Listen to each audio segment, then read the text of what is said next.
ಸ್ವರ್ಗದಲ್ಲಿರುವ ಅಪ್ಪನ ಥರ ಒಂದು ರೂಪ ನಿನ್ನ ಒಳಗಡೆ ಬರುತ್ತೆ ಪರಿಶುದ್ಧಾತ್ಮರು ಬರುವಾಗ. ಯೇಸುವಿನ ಅನುರೂಪಿಗಳಾಗ್ತೀವಿ ನಾವು. ಯೇಸು ಕ್ರಿಸ್ತನ ರೂಪ ನಮ್ಮ ಒಳಗಡೆ ಬರ್ತದೆ. ಯಾವಾಗ?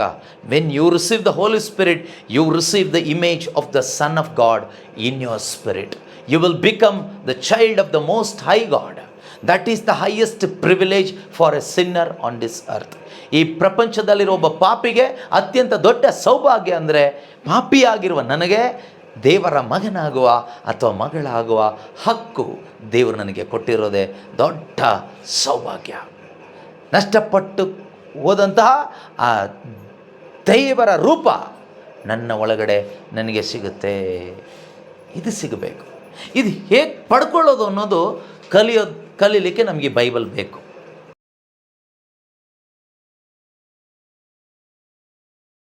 ಅವರು ಏನು ಹೇಳಿದಾರೋ ಅದನ್ನೇ ಮಾಡಬೇಕು.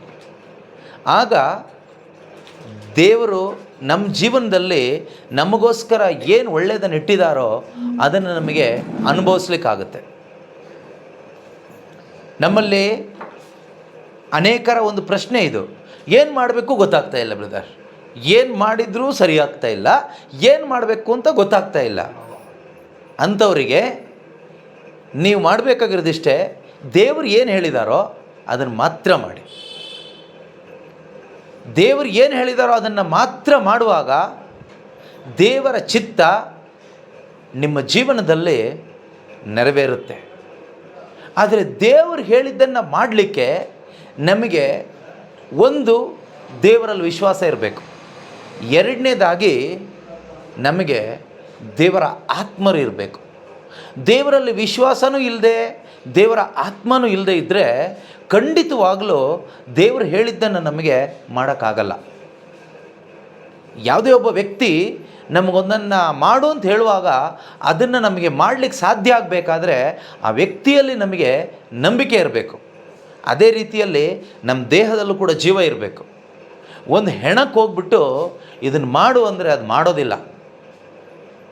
ಡೆಡ್ ಬಾಡಿಗೆ ಏನಾದರೂ ಕೆಲಸ ಮಾಡಲಿಕ್ಕಾಗತ್ತಾ? ಒಂದು ಹೆಣಕ್ಕೆ ಹೋಗ್ಬಿಟ್ಟು, ಜೀವ ಇಲ್ಲದೆ ಇರತಕ್ಕಂಥ ಒಂದು ದೇಹಕ್ಕೆ ಹೋಗ್ಬಿಟ್ಟು ನೀನು ಇದು ಮಾಡು ಅಂತ ಹೇಳಿದರೆ ಅದು ಮಾಡೋದಿಲ್ಲ. ಯಾಕೆ ಅಂದರೆ ಅದರಲ್ಲಿ ಜೀವ ಇಲ್ಲ. ಅದೇ ರೀತಿಯಲ್ಲಿ ಇವತ್ತು ದೇವರು ಹೇಳಿದ್ದನ್ನು ನನಗೆ ಮಾಡಲಿಕ್ಕೆ ಸಾಧ್ಯವಾಗಬೇಕಾದ್ರೆ, ನಿಮಗೆ ಮಾಡಲಿಕ್ಕೆ ಸಾಧ್ಯವಾಗಬೇಕಾದ್ರೆ ಮೊದಲನೇದಾಗಿ ನಿನ್ನ ಒಳಗಡೆ ದೇವರು ಕೊಡುವ ಜೀವ ಇರಬೇಕು. ಶರೀರದಲ್ಲಿ ಜೀವ ಇದ್ದರೆ ದೇವರು ಹೇಳಿದ್ದು ಮಾಡೋಕ್ಕಾಗಲ್ಲ, ಮನುಷ್ಯರು ಹೇಳಿದ್ದು ಮಾಡ್ಬೋದು. ಆದರೆ ನಿನ್ನ ಆತ್ಮದಲ್ಲಿ ದೇವರು ಕೊಡುವ ಜೀವ ಇದ್ದರೆ, if you have the spirit of God in you, the life of God in you, then only you can do what God says. If you do not have the life of God in you, you cannot do what God says. ನಿನ್ನ ಒಳಗಡೆ ದೇವರ ಜೀವ ಇಲ್ಲದೆ ಇರುವಾಗ ದೇವರು ಮಾಡು ಎಂದು ಹೇಳಿದ್ದನ್ನು ನಿನಗೆ ಮಾಡಲಿಕ್ಕಾಗೋದಿಲ್ಲ. ಈ ದೇವರ ಜೀವ ಅಂದರೆ ಏನು? ಹೋಲಿ ಸ್ಪಿರಿಟ್. ದೇವರು ಕೊಡುವ ಜೀವ ಹೋಲಿ ಸ್ಪಿರಿಟ್, ಪರಿಶುದ್ಧ ಆತ್ಮ. ಪರಿಶುದ್ಧಾತ್ಮರು, ಒಂದು ಪರಿಶುದ್ಧಾತ್ಮರು ಇರಬೇಕು. ಎರಡನೇದಾಗಿ ನಮಗೆ ದೇವರಲ್ಲಿ ವಿಶ್ವಾಸ ಅನ್ನೋದಿರಬೇಕು. We must have faith in God. ದೇವರು ಕೊಟ್ಟ ಜೀವ ಬೇಕು, ದೇವರಲ್ಲಿ ವಿಶ್ವಾಸನೂ ಬೇಕು. ಇದು ಎರಡು ಇದ್ದಾಗ ದೇವರು ಮಾಡು ಎಂದು ಹೇಳಿದ್ದನ್ನು ನಮಗೆ ಮಾಡಲಿಕ್ಕಾಗತ್ತೆ. ಇಲ್ಲದೇ ಇದ್ದರೆ ಮನುಷ್ಯರು ಹೇಳಿದ್ದೆಲ್ಲ ಮಾಡ್ತೀವಿ.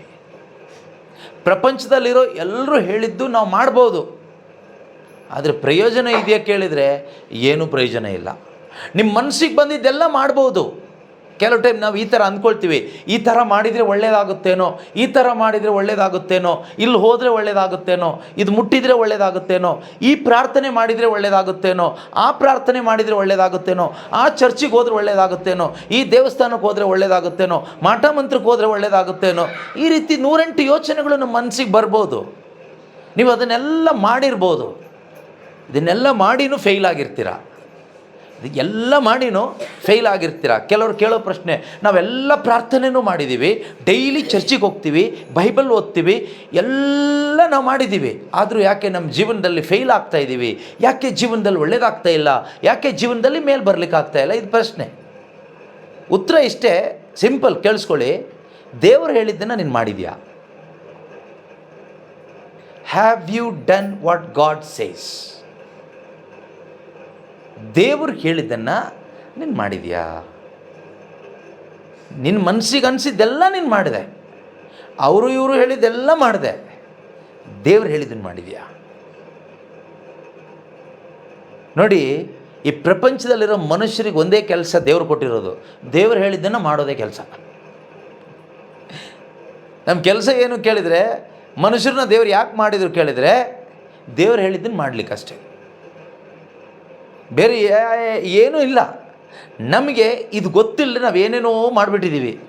ಯಾರ್ಯಾರೋ ಹೇಳೋದು ಕೇಳಿ ಏನೇನೋ ಮಾಡಿ ಇವತ್ತು ಒದ್ದಾಡ್ತಾ ಇದ್ದೀವಿ. ಲಾಸ್ಟಿಗೆ ದೇವ್ರನ್ನ ಬೈತಾ ಇದ್ದೀವಿ. ದೇವ್ರನ್ನ ಬೈಕೊಂಡ್ರೆ ಏನಾದರೂ ಸಿಗುತ್ತಾ? ಏನೂ ಸಿಗೋದಿಲ್ಲ, ಏನೂ ಸಿಗೋದಿಲ್ಲ. ಆದರೆ ಇವತ್ತು ನಮಗೆ ಬೇಕಾಗಿರೋದೇನು ಗೊತ್ತಾ? ದೇವರಲ್ಲಿರುವ ಜೀವ ನಮ್ಮ ಒಳಗಡೆ ಇರಬೇಕು. ಫಸ್ಟು ದೇವರು ಕೊಡುವ ಜೀವವಾದ ಪರಿಶುದ್ಧ ಆತ್ಮರನ್ನು ನಾವು ಪಡೆದುಕೋಬೇಕು. ಯೇಸುಸ್ವಾಮಿ ಯೋವಾನನ ಶುಭ ಸಂದೇಶ ಅಧ್ಯಾಯ 10 ವಾಕ್ಯ 10ರಲ್ಲಿ ಹೇಳ್ತಾರೆ, gospel of John chapter 10 verse 10. ಅಲ್ಲಿ ಜೀಸಸ್ ಹೇಳ್ತಾರೆ, I have come to give you life. Thief comes only to steal, kill and destroy. ಕಳ್ಳನು ಬರುವುದು ಕಳ್ಳತನಕ್ಕಾಗಿ, ಕೊಲ್ಲುವುದಕ್ಕಾಗಿ ಮತ್ತು ನಾಶ ಮಾಡೋದಕ್ಕಾಗಿ ಮಾತ್ರ. ನಮಗೆ ಗೊತ್ತು, ಕಳ್ಳ ಬರೋದು ಒಂದೇ ಕಾರಣಕ್ಕೋಸ್ಕರ. ಒಳ್ಳೇದು ಮಾಡಲಿಕ್ಕಂತೂ ಖಂಡಿತ ಇವತ್ತಿನ ತನಕ ಒಬ್ಬ ಕಳ್ಳನೂ ಎಲ್ಲೂ ಬಂದಿಲ್ಲ. ಕಳ್ಳ ಬರೋದು ಕಳ್ಳತನಕ್ಕೋಸ್ಕರ ಮಾತ್ರನೇ. ನಮ್ಮ ಜೀವನದಲ್ಲೂ ಕೂಡ ಕಳ್ಳ ಬರುವ ಸಾಧ್ಯತೆ ಇದೆ. ಯಾರು ಈ ಕಳ್ಳ? ಈ ಕಳ್ಳ ಯಾರು ಅಂದರೆ, ಆ ಯೋವಾನನ ಶುಭ ಸಂದೇಶ 10ನೇ ಅಧ್ಯಾಯದಲ್ಲಿ ನಾವು ನೋಡುವಾಗ ಕಳ್ಳ ಯಾರು ಅಂದರೆ ಸುಳ್ಳು ಪ್ರವಾದಿಗಳು, ಫಾಲ್ಸ್ ಪ್ರಾಫಿಟ್ಸ್. ಕಳ್ಳರು ಅಥವಾ ಕಳ್ಳ, ಥೀಫ್ ಮೀನ್ಸ್ ಫಾಲ್ಸ್ ಪ್ರಾಫಿಟ್ಸ್, ಸುಳ್ಳು ಪ್ರವಾದಿಗಳು ಅಥವಾ ಪಿಶಾಚಿಯ ಆತ್ಮ ಪ್ರೇರಣೆಯಿಂದ ಬರುವ ಎಲ್ಲರೂ ಕಳ್ಳರೆ ಅಥವಾ ಸೈತಾನ. ಕಳ್ಳ ಮೀನ್ಸ್ ಸೈತಾನ ಆಗ್ಬೋದು, ಸೈತಾನನ ಪ್ರೇರಣೆಯಿಂದ ಬರುವವರಾಗ್ಬೋದು, ಅಥವಾ ಸುಳ್ಳು ಪ್ರವಾದಿಗಳಾಗ್ಬೋದು. ಈಗ ಪ್ರವಾದಿ ಅಂತ ಹೇಳುವಾಗ ನಾವೆಲ್ಲರೂ ತಲೆಗೆ ತಗೊಳ್ಳೋದು, ಓ ಇವರು ದೇವರಿಂದ ಬಂದವರು ಅಂತ. ಏನಾದರೂ ಪವಾಡ ಮಾಡಿ ತೋರಿಸ್ಬಿಟ್ರೆ ನಾವು ಅವ್ರನ್ನ ನಂಬಿಡ್ತೀವಿ. ಆದರೆ ಅವರು ಸುಳ್ಳು ಪ್ರವಾದಿಗಳು ಅಂತ ನಮಗೆ ಗೊತ್ತೇ ಆಗೋದಿಲ್ಲ. ಯಾವಾಗ ನಾವು ಸುಳ್ಳು ಪ್ರವಾದಿಗಳನ್ನು ನಂಬಿ ಬದುಕ್ತೀವೋ ಆಗ ನಮ್ಮ ಜೀವನದಲ್ಲಿರ್ತಕ್ಕಂತಹ ಆತ್ಮಿಕ ಜೀವ ನಷ್ಟವಾಗಿ ಹೋಗ್ತದೆ, ವಿಶ್ವಾಸ ನಷ್ಟವಾಗಿ ಹೋಗ್ತದೆ. Thief comes only to steal. Stealing, ಕಳ್ತನ ಮಾಡಲಿಕ್ಕೆ. ಯೇಸು ಈ ಭೂಮಿಗೆ ಯಾಕೆ ಬಂದರು ಕೇಳಿದರೆ, ಜೀವ ಕೊಡಲಿಕ್ಕೆ. ನಿಮಗೆ ಸೈಟ್ ಕೊಡಲಿಕ್ಕಲ್ಲ ಯೇಸು ಬಂದಿದ್ದು, ಮನೆ ಕೊಡಲಿಕ್ಕಲ್ಲ ಯೇಸು ಬಂದಿದ್ದು, ಮದುವೆ ಮಾಡಿಸ್ಲಿಕ್ಕೂ ಅಲ್ಲ, ಮದುವೆ ಆದಮೇಲೆ ಮಕ್ಕಳನ್ನ ಕೊಡಲಿಕ್ಕೂ ಅಲ್ಲ, ನಿಮ್ಮ ಲೈಫನ್ನು ಫಾರಿನಲ್ಲಿ ಸೆಟ್ಲ್ ಮಾಡಲಿಕ್ಕೂ ಅಲ್ಲ, ನಿಮ್ಮ ಸಾಲ ತೀರಿಸಲಿಕ್ಕೂ ಅಲ್ಲ, ಬಡ್ಡಿ ಕಟ್ಟಲಿಕ್ಕೂ ಅಲ್ಲ. ಯೇಸು ಕ್ರಿಸ್ತರು ಈ ಭೂಮಿಗೆ ಮನುಷ್ಯನಾಗಿ, ದೇವರು ಈ ಭೂಮಿಗೆ ಮನುಷ್ಯನಾಗಿ ಬಂದಿದ್ದು ಜೀವ ಇಲ್ಲದೆ ಇರುವ ಪ್ರತಿಯೊಬ್ಬ ಮನುಷ್ಯನಿಗೂ, ಅಂದರೆ ಆತ್ಮದಲ್ಲಿ ಜೀವವಿಲ್ಲದೆ ಆತ್ಮದಲ್ಲಿ ಮರಣ ಅನುಭವಿಸ್ತಾ ಇರುವ ಪ್ರತಿಯೊಬ್ಬ ಮನುಷ್ಯನಿಗೂ ಕೂಡ ಆತ್ಮದಲ್ಲಿ ಜೀವ ಉಂಟಾಗಲಿಕ್ಕೆ ಯೇಸು ಕ್ರಿಸ್ತರು ಈ ಭೂಮಿಗೆ ಮನುಷ್ಯನಾಗಿ ಬಂದಿದ್ದು. ಫಸ್ಟ್ ನಮಗೆ ಬೇಕಾಗಿರೋದು ಜೀವ. ಈ ಜೀವ, ಆ ಜೀವವೇ ಪರಿಶುದ್ಧ ಆತ್ಮ. ಇವತ್ತು ಎಷ್ಟೋ ಜನ ಕ್ರೈಸ್ತರು ಕೂಡ ಈ ಜೀವ ಇಲ್ಲದೇ ಬದುಕ್ತಾ ಇದ್ದಾರೆ. ಜೀವ ಇಲ್ಲದೆ ಅಂದರೆ ಪರಿಶುದ್ಧಾತ್ಮನಿಲ್ಲದೆ ಬದುಕ್ತಾ ಇದ್ದಾರೆ. ಪರಿಶುದ್ಧಾತ್ಮನಿಲ್ಲದೆ ಬದುಕುವ ಬದುಕೇ ಮರಣ. ದೇವರ ಲೆಕ್ಕದಲ್ಲಿ, ದೇವರ ಲೆಕ್ಕದಲ್ಲಿ ಮರಣ ಅಂದರೆ ಏನು ಕೇಳಿದರೆ, ಪವಿತ್ರಾತ್ಮ ಇಲ್ಲದೆ ಬದುಕೋದೇ ಮರಣ. ಜೀವನ ಅಂದರೆ ಅಥವಾ ಲೈಫ್ ಅಂದರೆ ಏನು ಕೇಳಿದರೆ, ಪವಿತ್ರಾತ್ಮನನ್ನು ಸ್ವೀಕಾರ ಮಾಡಿ ಬದುಕುವುದೇ ಲೈಫ್ ಅಥವಾ ಜೀವ, ಜೀವ ಇರೋ ವ್ಯಕ್ತಿ. A person without holy spirit is dead in the sight of God. Any one who does not have the Spirit of God is dead in the sight of God. ಯಾರಲ್ಲಿ ದೇವರ ಆತ್ಮ, ಪರಿಶುದ್ಧ ಆತ್ಮರು ಇರುವುದಿಲ್ವೋ ಅವರಲ್ಲಿ ದೇವರು ಕೊಟ್ಟ ಜೀವ ಇರೋದಿಲ್ಲ. ಆದ್ದರಿಂದ ದೇವರ ಲೆಕ್ಕದಲ್ಲಿ ಅವರೇನಾಗಿರ್ತಾರೆ? ಸತ್ತವರು ಆಗಿರ್ತಾರೆ. ಅವರೇನು ಲೋಕದಿಂದ ಏನು ಹೋಗೋದು ಬೇಕಾಗಿಲ್ಲ, ಆಲ್ರೆಡಿ ಅವರು ದೇವರಿಂದ ದೂರ ಹೋಗ್ಬಿಟ್ಟಿದ್ದಾರೆ. ಎಷ್ಟೋ ಜನ ಸತ್ತವರಾಗಿ ಭೂಮಿಯಲ್ಲಿ ಚೆನ್ನಾಗಿ ಬದುಕ್ತಾ ಇದ್ದಾರೆ. ಚೆನ್ನಾಗಿ ಅಂದರೆ ತಿಂದು ಕುಡಿದು ಮಜಾ ಮಾಡಿ ಎಂಟರ್ಟೈನ್ಮೆಂಟ್ ಮಾಡಿಕೊಂಡು ಇಷ್ಟ ಬಂದ ಹಾಗೆ ಬದುಕ್ತಾ ಇದ್ದಾರೆ. But in God's point of view they are dead. ಅವರೇನಾಗಿದ್ದಾರೆ? ಇನ್ನೂ ಸತ್ತವರಾಗಿದ್ದಾರೆ. ಯೇಸು ಬಂದಿದ್ದು ಈ ರೀತಿ ದೇವರಿಂದ ದೂರವಾಗಿ ಆತ್ಮದಲ್ಲಿ ಜೀವ ಇಲ್ಲದೆ ಸತ್ತ ಅವಸ್ಥೆಯಲ್ಲಿರುವ ಪ್ರತಿಯೊಬ್ಬರಿಗೂ ಜೀವ ಕೊಟ್ಟು ಅವರೆಲ್ಲರನ್ನು ಸ್ವರ್ಗದಲ್ಲಿರುವ ದೇವರ ಮಕ್ಕಳನ್ನಾಗಿ ಮಾಡುವುದಕ್ಕಾಗಿ ಯೇಸು ಕ್ರಿಸ್ತರು ಈ ಭೂಮಿಗೆ ಬಂದಿದ್ದು. ಮಾತ್ರವಲ್ಲ, ಸೈತಾನ ಏನೆಲ್ಲ ಕಳ್ತನ ಮಾಡ್ಕೊಂಡು ಹೋಗಿದ್ನೋ ಅದನ್ನು ಮರಳಿ ಕೊಡಲಿಕ್ಕೋಸ್ಕರ ಯೇಸು ಕ್ರಿಸ್ತರು ಈ ಭೂಮಿಗೆ ಬಂದಿದ್ದು. ಏನು ಕಳ್ತನ ಮಾಡ್ಕೊಂಡು ಹೋದ ಸೈತಾನ? ಎಲ್ಲಿ ಕಳ್ತನ ಮಾಡ್ಕೊಂಡು ಹೋದ? ಏದೇನು ತೋಟದಲ್ಲೇ ಈ ಕಳ್ತನ ಆಯಿತು. ನನ್ನ ಜೀವಿತದ ಈ ಒಂದು ಜೀವ ಕಳ್ತನ ಆಗಿದ್ದು ಏದೇನು ತೋಟದಲ್ಲಿ. ನಾವ್ಯಾರು ಕಳ್ಕೊಂಡಿದ್ದಲ್ಲ, ಆದಾಮನ ಮುಖಾಂತರ ಎಲ್ಲವನ್ನ ಕಳ್ಕೊಂಡ್ವಿ. ನಾವು ನೋಡ್ತೀವಿ, ರೋಮನರಿಗೆ ಬರೆದ ಪತ್ರಿಕೆ 3ನೇ ಅಧ್ಯಾಯ 23ನೇ ವಾಕ್ಯದಲ್ಲಿ ವಾಕ್ಯ ಹೇಳ್ತದೆ, ಮಾನವರೆಲ್ಲರೂ ಪಾಪಿಗಳೇ, ಎಲ್ಲರೂ ದೈವದತ್ತ ಮಹಿಮೆಯನ್ನು ಕಳೆದುಕೊಂಡವರೇ. ಅದೇ ರೀತಿ 5ನೇ ಅಧ್ಯಾಯ 12ನೇ ವಾಕ್ಯದಲ್ಲಿ ನಾವು ಓದ್ತೀವಿ, ಒಬ್ಬ ಮನುಷ್ಯನಿಂದ ಪಾಪದಿಂದ ಮರಣ ನನ್ನನ್ನು ನಿಮ್ಮನ್ನು ಪ್ರವೇಶಿಸ್ತು ಅಂತ. ಒಬ್ಬ ಮನುಷ್ಯನಿಂದ ಪಾಪದಿಂದ ಮರಣ ಈ ಲೋಕವನ್ನು ಪ್ರವೇಶಿಸ್ತು ಅಂದರೆ ಮನುಷ್ಯರ ಒಳಗಡೆ ಬಂತು ಅಂತ. ಆ ಒಬ್ಬ ಮನುಷ್ಯನ ಹೆಸರೇ ಆದಾಮ. That one man is called Adam. ಇದೆಯಾ ವಾಕ್ಯ? ಏನಂತ ಇದೆ? ಒಬ್ಬ ಮನುಷ್ಯನಿಂದಲೇ ಪಾಪದಿಂದ ಮರಣ. ಈ ಲೋಕ ಅನ್ನೋದು ಬಿಟ್ಬಿಟ್ಟು ನನ್ನನ್ನು ಅಂತ ತಗೊಳ್ಳಿ, ಪರ್ಸ್ನಲ್ ಆಗಿ ತೆಗೆದುಕೊಳ್ಳಿ. ಪ್ರತಿಯೊಬ್ಬ ಮನುಷ್ಯರ ಒಳಗಡೆನು ಲೋಕ ಅಂದರೆ ಪ್ರತಿಯೊಬ್ಬ ಮನುಷ್ಯರ ಬಗ್ಗೆ ಹೇಳ್ತಾ ಇರೋದು. From one man sin and death entered in to me you all. ಎಲ್ಲರ ಒಳಗಡೆ ಏನು ಬಂತು? ಡೆತ್ ಬಂತು. Death entered in to every human being. ಮರಣ ಎಲ್ಲರ ಒಳಗಡೆನೂ ಬಂತು. ತಾಯಿ ಗರ್ಭದಿಂದ ಒಬ್ಬ ಮಗು ಹೀಗೆ ಹುಟ್ಟಿ ಬರ್ತಾ ಇದೆ, ಆದರೆ ಹುಟ್ಟಿ ಬರುವಾಗಲೇ ಮಗುವಿನ ಒಳಗಡೆ ಏನಿದೆ? ಮರಣ ಇದೆ. ಇನ್ನು ಸಾಯೋದು ಏನು ಬೇಕಾಗಿಲ್ಲ, ಆಲ್ರೆಡಿ ಇಟ್ ಈಸ್ ಡೆಡ್. ನಾವು ನಮ್ಮ ಕಣ್ಣಲ್ಲಿ ಅಲ್ಲ, ದೇವರ ಕಣ್ಣಲ್ಲಿ, ದೇವರ ಪ್ರಕಾರ ಡೆಡ್. ನಮ್ಮ ಕಣ್ಣಲ್ಲಿ ಮಗು ಹುಡ್ತು ಅಂತ ಬರ್ತಡೇ ಎಲ್ಲ ಮಾಡಿ ಕೇಕೆಲ್ಲ ಹಂಚಿ ಖುಷಿ ಪಡ್ತೀವಿ, ಅದು ನಮ್ಮ ದೃಷ್ಟಿಯಲ್ಲಿ. ಆದರೆ ದೇವರ ದೃಷ್ಟಿಯಲ್ಲಿ ಆ ಮಗು ಇನ್ನೂ ಸತ್ತಿದೆ. ಅದಕ್ಕೆ ಜೀವ ಯಾವಾಗ ಬರುತ್ತೆ? ಯಾವಾಗ ಆ ಮಗುವಿನ ಒಳಗಡೆ ಪರಿಶುದ್ಧಾತ್ಮರು ಬರ್ತಾರೋ, ಯಾವಾಗ ಒಬ್ಬ ಮನುಷ್ಯ ಪವಿತ್ರ ಆತ್ಮರನ್ನು ಸ್ವೀಕಾರ ಮಾಡ್ತಾನೋ, ಆಗ ಆ ಮಗುವಿನ ಒಳಗಡೆ ಅಥವಾ ವ್ಯಕ್ತಿ ಒಳಗಡೆ, ಆ ಮನುಷ್ಯನ ಒಳಗಡೆ ಏನು ಬರುತ್ತೆ? ಜೀವ ಬರುತ್ತೆ. ಯೇಸು ಹೇಳ್ತಾರೆ ಅದನ್ನೇ, ನಾನು ಬಂದಿದ್ದಾದರೂ ಜೀವ ಉಂಟಾಗಲು, ಸಮೃದ್ಧಿಯಾದ ಜೀವ ಉಂಟಾಗುವುದಕ್ಕಾಗಿ ನಾನು ಬಂದಿದ್ದೇನೆ. ನೀವು ಕೇಳ್ಬೋದು, ಯೇಸು ಯಾಕೆ ಬಂದಿದ್ದು ಈ ಭೂಮಿಗೆ? ದೆವ್ವ ಓಡಿಸ್ಲಿಕ್ಕೆ ಬಂದ್ರಾ? ಇಲ್ಲ. ರೋಗಿಗಳಿಗೆ ಗುಣ ಕೊಡಲಿಕ್ಕೋಸ್ಕರ ಬಂದ್ರ? ಅದಕ್ಕಾಗಿ ಅಲ್ಲ ಯೇಸು ಬಂದಿದ್ದು, ಜೀವ ಉಂಟಾಗಲಿಕ್ಕೆ. ನಮಗೆ ಮೊದಲನೇದಾಗಿ ಬೇಕಾಗಿರೋದೇನು ಅಂದರೆ ಜೀವ. We all need this life of god with in us. Eden ತೋಟದಲ್ಲಿ ಆದಾಮನ ಮುಖಾಂತರ ಸಕಲ ಮನುಷ್ಯರಿಗೂ ನಷ್ಟ ಆಗಿರೋದೇನು ಅಂದರೆ ಈ ದೈವತ್ವ. ಮಾನವರೆಲ್ಲರೂ ಪಾಪಿಗಳೇ, ಎಲ್ಲರೂ ದೈವದತ್ತ ಮಹಿಮೆಯನ್ನು ಕಳೆದುಕೊಂಡವರೇ. All are fallen short of the glory of God. That is what we have lost. ಇದನ್ನೇ ನಾವು ಕಳ್ಕೊಂಡಿದ್ದು. ಈ ನಷ್ಟಪಡಿಸಿಕೊಂಡ ಈ ದೈವದತ್ತ ಮಹಿಮೆ, ನಷ್ಟಪಡಿಸಿಕೊಂಡ ಈ ದೈವಿಕ ಜೀವ, ಇದನ್ನು ಮರಳಿ ನಮಗೆ ತಂದು ಕೊಡಲಿಕ್ಕೋಸ್ಕರನೇ ಯೇಸು ಕ್ರಿಸ್ತರು ಈ ಭೂಮಿಗೆ ಬಂದಿದ್ದು. ಇದು ಹೇಗೆ ನಾವು ಪಡ್ಕೋಬೋದು? How I can receive it? How I can receive this life?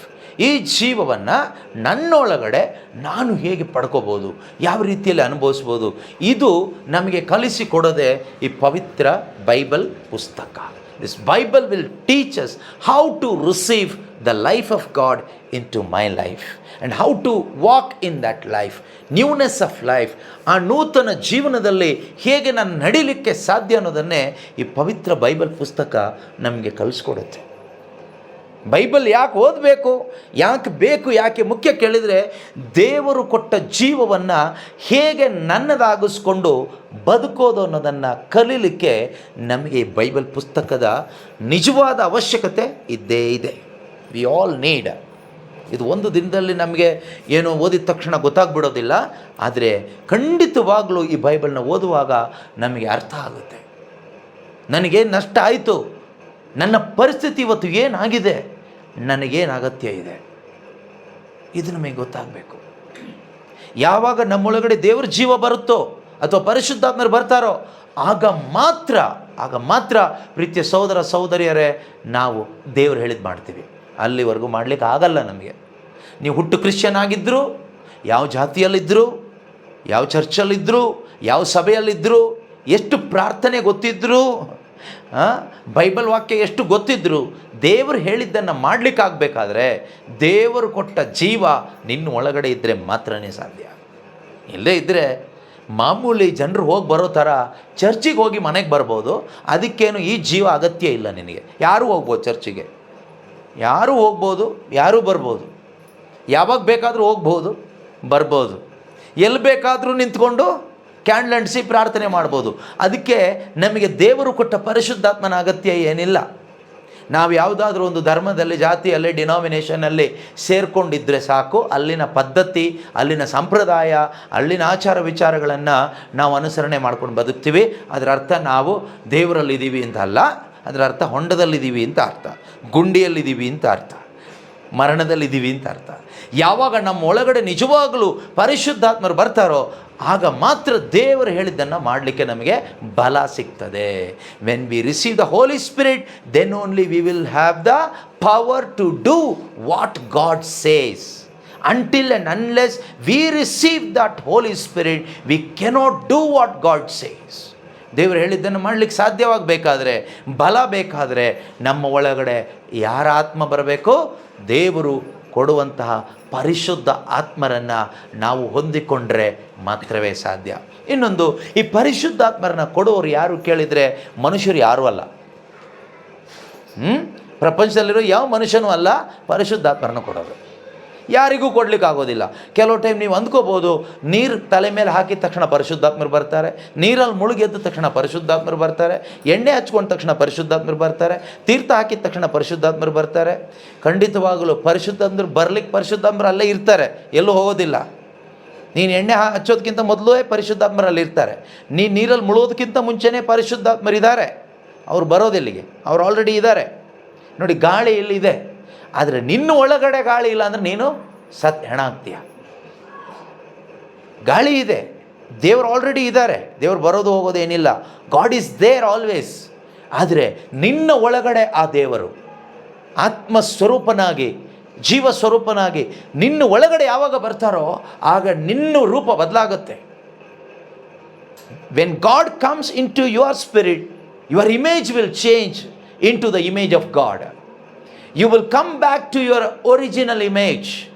ನಿನ್ನ ಒರಿಜಿನಲ್ ಇಮೇಜ್ ಏನಾಗಿತ್ತು ಅಂದರೆ ದೇವರ ಸ್ವರೂಪ ನಿನ್ನ ಒಳಗಡೆ ಇತ್ತು. ಎಲ್ಲಿ? ಏದೇನು ತೋಟದಲ್ಲಿ ಆದಾಮನನ್ನು ಹವ್ವಳನ್ನು ದೇವರು ಸೃಷ್ಟಿ ಮಾಡಿದಾಗ ನಿನ್ನ ಒಳಗಡೆ ದೇವರು ಒಂದು ಇಮೇಜ್ ಕೊಟ್ಟರು, ಒಂದು ದೇವರ ಹೋಲಿಕೆ ಕೊಟ್ಟರು, ದೇವರ ಸ್ವರೂಪ ನಿನ್ನ ಒಳಗಡೆ ಕೊಟ್ಟರು.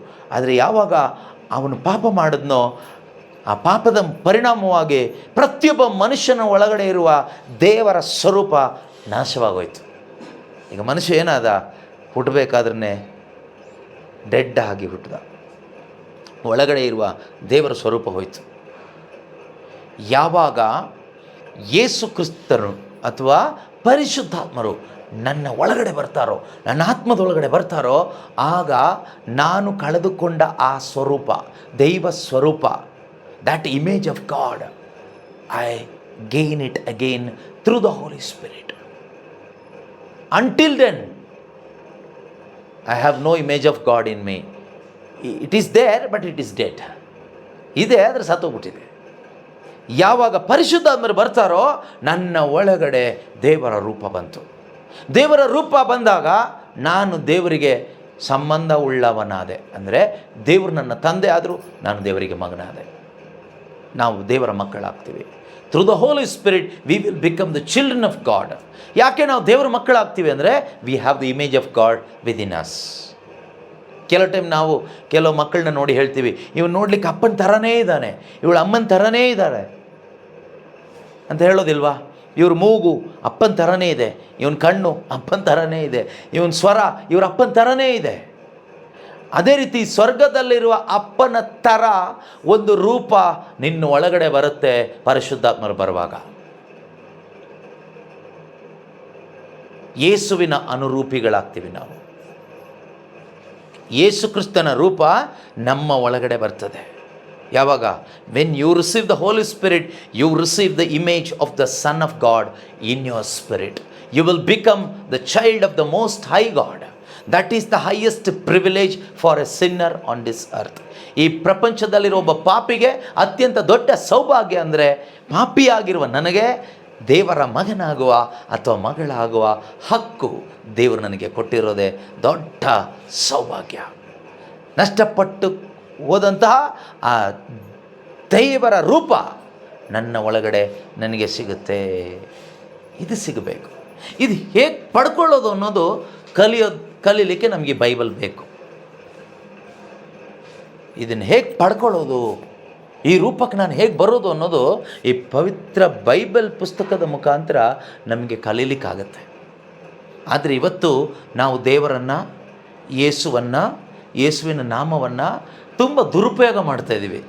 ಯಾವ ರೀತಿಯಲ್ಲಿ ಅಂದರೆ, ಕೇವಲ ನಮ್ಮ ಧಾರ್ಮಿಕ ಕಾರ್ಯಗಳಿಗೆ ದೇವರನ್ನು ಉಪಯೋಗಿಸ್ತೀವಿ, ಬೈಬಲನ್ನು ಉಪಯೋಗಿಸ್ತೀವಿ, ಯೇಸುವಿನ ನಾಮವನ್ನು ಉಪಯೋಗಿಸ್ತೀವಿ. ಯಾವುದಾದ್ರೂ ಒಂದು ಪ್ರಾಪಂಚಿಕ ವಿಷಯಕ್ಕೆ ಒಂದು ಕಾಯಿಲೆ ಬಂತು, ಆ ಕಾಯಿಲೆಗೆ ಸೌಖ್ಯ ಬೇಕು, ಅದಕ್ಕೆ ಮಾತ್ರ ದೇವರು, ಯೇಸು, ವಾಕ್ಯ. ಏನೋ ನಮಗೊಂದು ಅದ್ಭುತ ಆಗಬೇಕು, ಅದಕ್ಕೆ ಮಾತ್ರ ದೇವರು, ವಾಕ್ಯ, ಯೇಸು.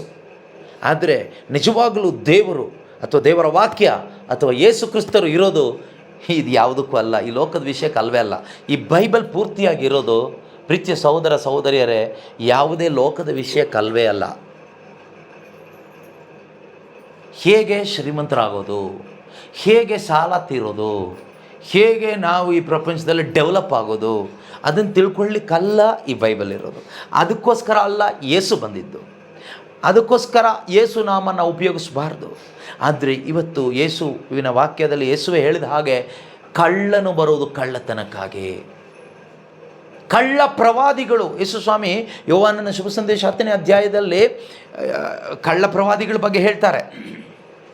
ಪ್ರಾರಂಭದಿಂದ ಓದ್ತಾ ಬಂದರೆ ನಮಗೆ ಗೊತ್ತಾಗ್ತದೆ, ನನಗಿಂತ ಮುಂಚಿತವಾಗಿ ಬಂದವರೆಲ್ಲರೂ ಕಳ್ಳರು ಹಾಗೂ ಕೊಳ್ಳೆಗಾರರು, ನಿಜವಾದ ಕುರುಬರಲ್ಲ ಅವರು.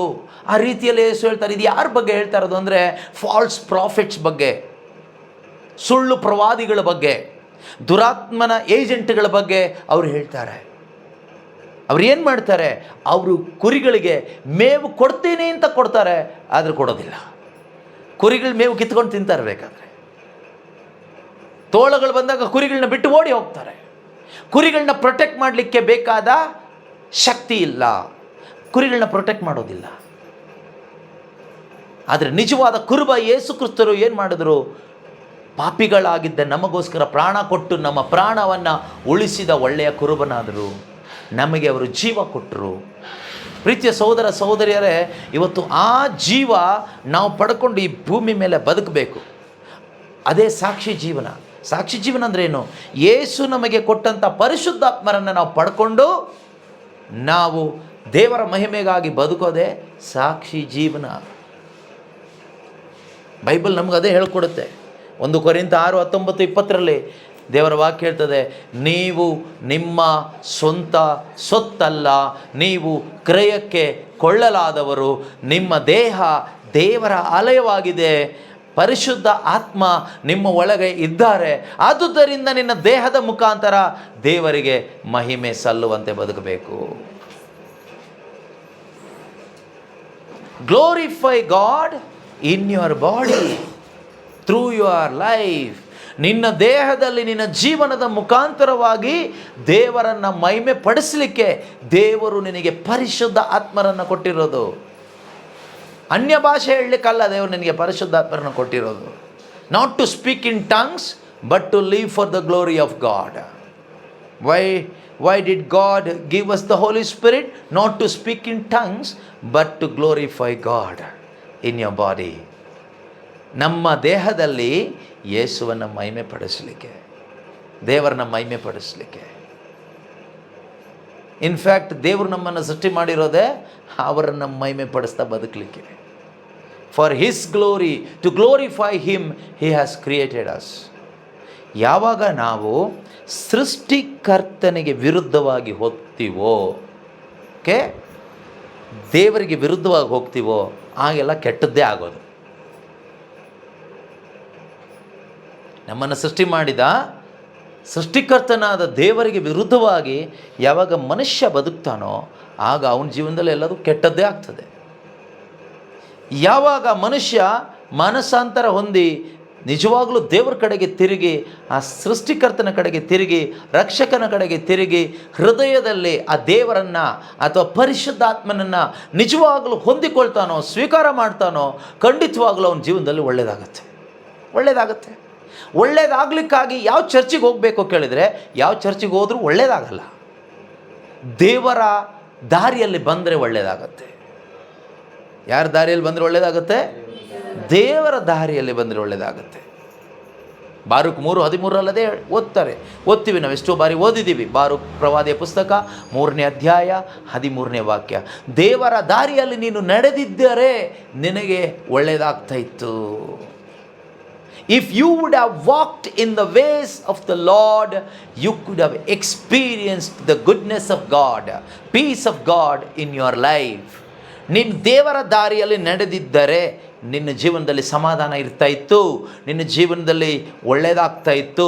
ನಿನ್ನ ಕುಟುಂಬದಲ್ಲಿ ದೇವರಿಂದ ಬರುವ ಒಂದು ಸಮಾಧಾನ, ದೇವರಿಂದ ಬರುವ ಒಂದು ನೆಮ್ಮದಿ, ದೇವರಿಂದ ಕೊಡಲ್ಪಡುವ ಒಂದು ಆಶೀರ್ವಾದ ನಿನ್ನಲ್ಲಿಯೂ, ನಿನ್ನ ಕುಟುಂಬದಲ್ಲಿಯೂ, ನಿನ್ನ ಜೀವನದಲ್ಲಿಯೂ ಇರ್ತಾ ಇತ್ತು. ಅಂದರೆ ಯಾಕಿಲ್ಲ ಇವತ್ತು ನಮ್ಮ ಜೀವಿತದಲ್ಲಿ ಅಂತ ನೋಡುವಾಗ, ನಾವು ದೇವರ ದಾರಿ ಬಿಟ್ಟು ನಮ್ಮ ದಾರಿಯಲ್ಲಿ ಹೋಗ್ತಾಯಿದ್ದೀವಿ.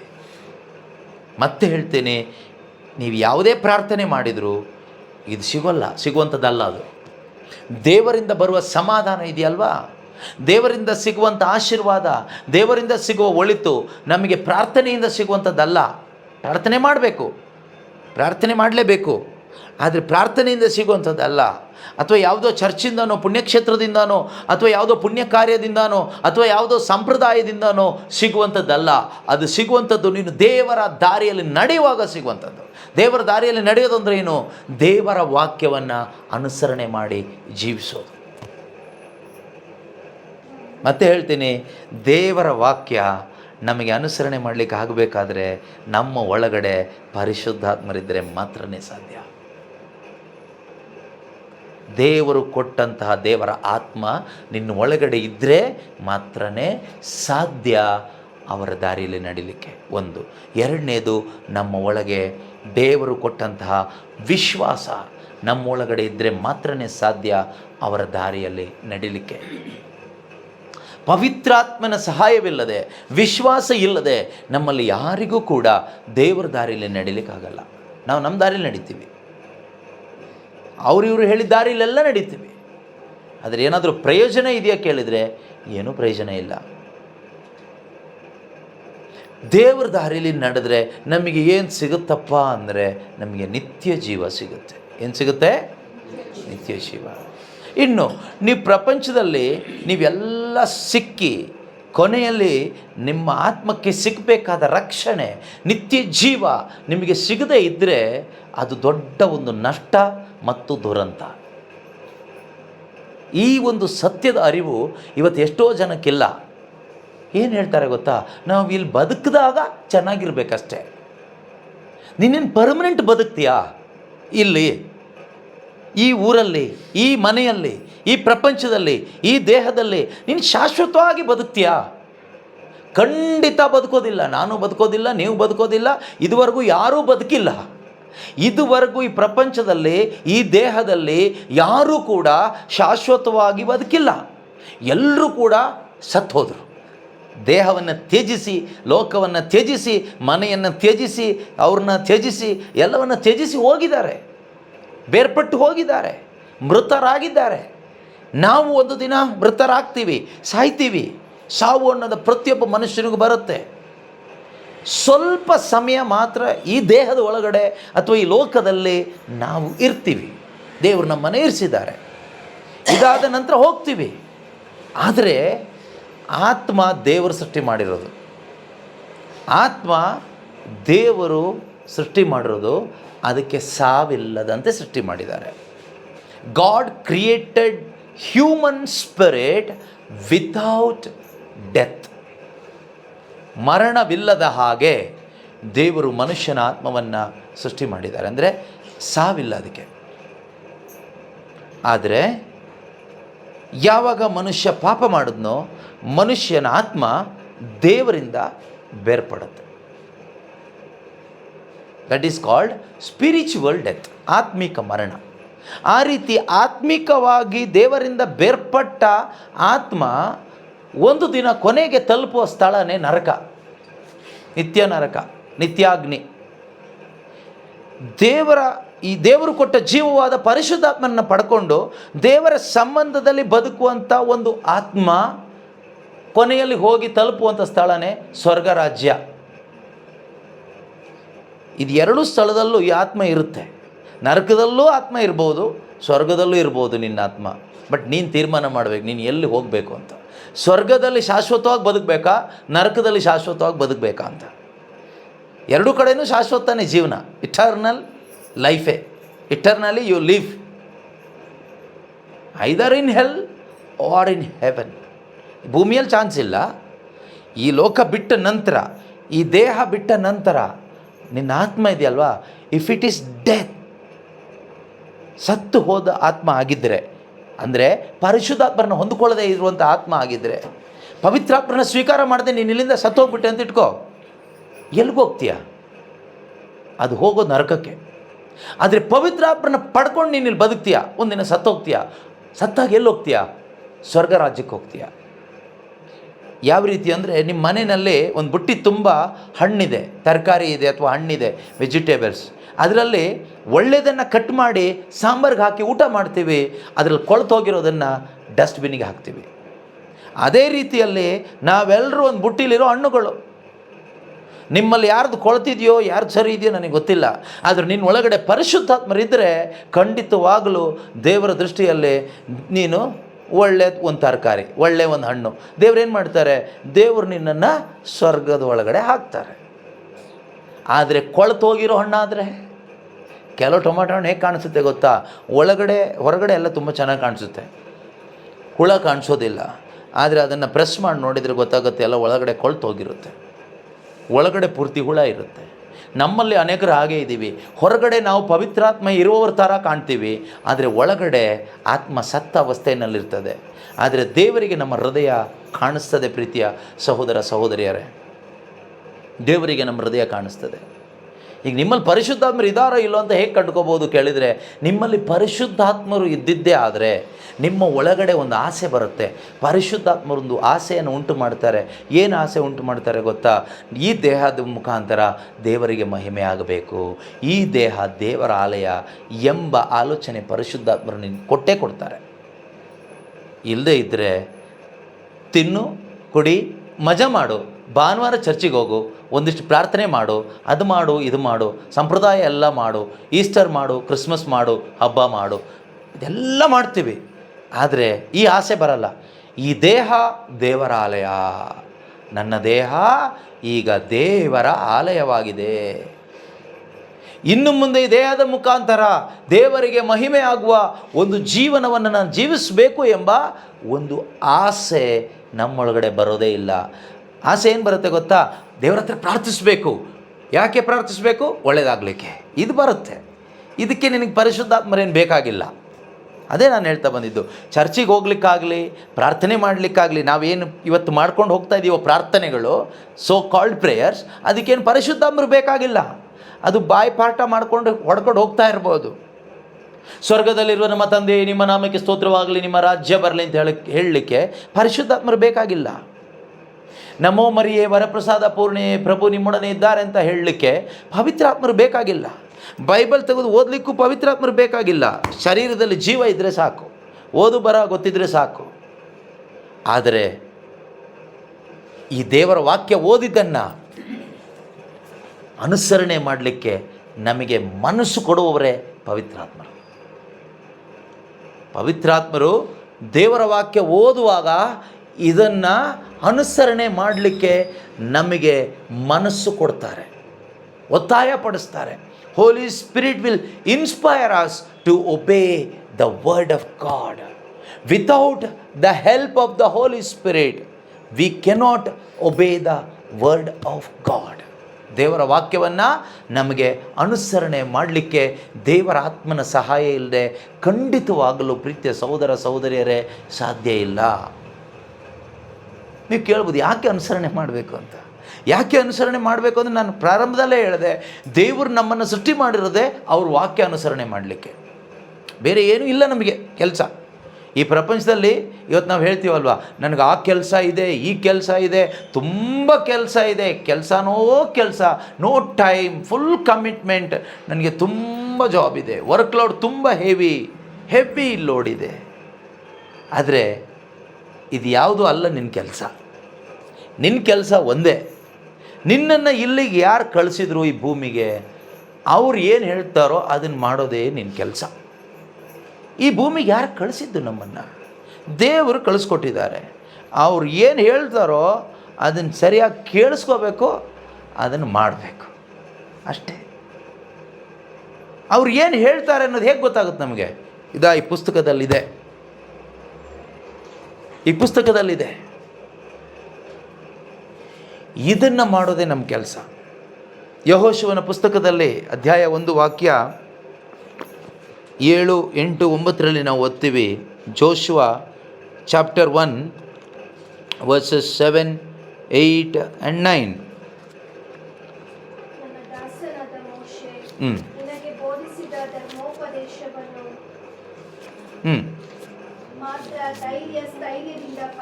ನೋಡಿ, ಅಲ್ಲಿ ಹೇಳ್ತಾರೆ, ಯೆಹೋಶುವನಿಗೆ ದೇವರು ಹೇಳ್ತಾರೆ, ನನ್ನ ದಾಸ ಮೋಶೆ ನಿನಗೆ ಬೋಧಿಸಿದ ಧರ್ಮೋಪದೇಶವನ್ನು ಸ್ಥೈರ್ಯದಿಂದ ನೀನು ಪಾಲನೆ ಮಾಡು. ಇದು ಅಂದು ದೇವರು ಯೆಹೋಶುವನಿಗೆ ಹೇಳಿದರು. ಇಂದು ದೇವರು ಇದನ್ನು ಯಾರಿಗೆ ಹೇಳ್ತಾ ಇದ್ದಾರೆ? ನನಗೂ ನಿಮಗೂ ಹೇಳ್ತಾ ಇದ್ದಾರೆ. ಮೋಶೆ ಆಜ್ಞಾಪಿಸಿದ ಧರ್ಮಶಾಸ್ತ್ರ ಅಲ್ಲ ಅನುಸರಣೆ ಮಾಡು ಅಂತ ಹೇಳ್ತಾ ಇರೋದು, ಪವಿತ್ರ ಗ್ರಂಥದಲ್ಲಿ ಬರೆಯಲ್ಪಟ್ಟ ದೇವರ ವಾಕ್ಯಗಳನ್ನು, ದೇವರ ಆಜ್ಞೆಗಳನ್ನು ಅನುಸರಣೆ ಮಾಡು. ನಾನು ಆ ಥರ ತಗೋಬೇಕು. ನಾವು ಬೇರೆ ಯಾವ ಥರನೂ ತಗೋಬೇಡಿ, ಇದೇ ಥರ ತಗೊಳ್ಳಿ. ಯಾವ ಥರ? ದೇವರು ಪ್ರೇಷಿತರ ಮುಖಾಂತರ, ಪ್ರವಾದಿಗಳ ಮುಖಾಂತರ ಬರೆಸಿದ ದೇವರ ವಾಕ್ಯಗಳನ್ನು, ದೇವರ ಆಜ್ಞೆಗಳನ್ನು, ಸ್ವರ್ಗ ಸಾಮ್ರಾಜ್ಯದ ಸಂದೇಶವನ್ನು ನೀವು ಅನುಸರಣೆ ಮಾಡಬೇಕು.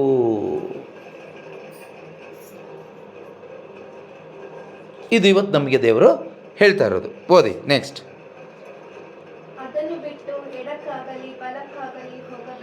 ಅದನ್ನು ಬಿಟ್ಟು ಅಂದರೆ ದೇವರ ವಾಕ್ಯವನ್ನು ಬಿಟ್ಟು, ದೇವರು ಹೇಳಿದ್ದನ್ನು ಬಿಟ್ಟು, ದೇವರ ಆಜ್ಞೆಗಳನ್ನು ಬಿಟ್ಟು ಎಡಕ್ಕಾಗಲಿ ಬಲಕ್ಕಾಗಲಿ ಹೋಗಬೇಡ.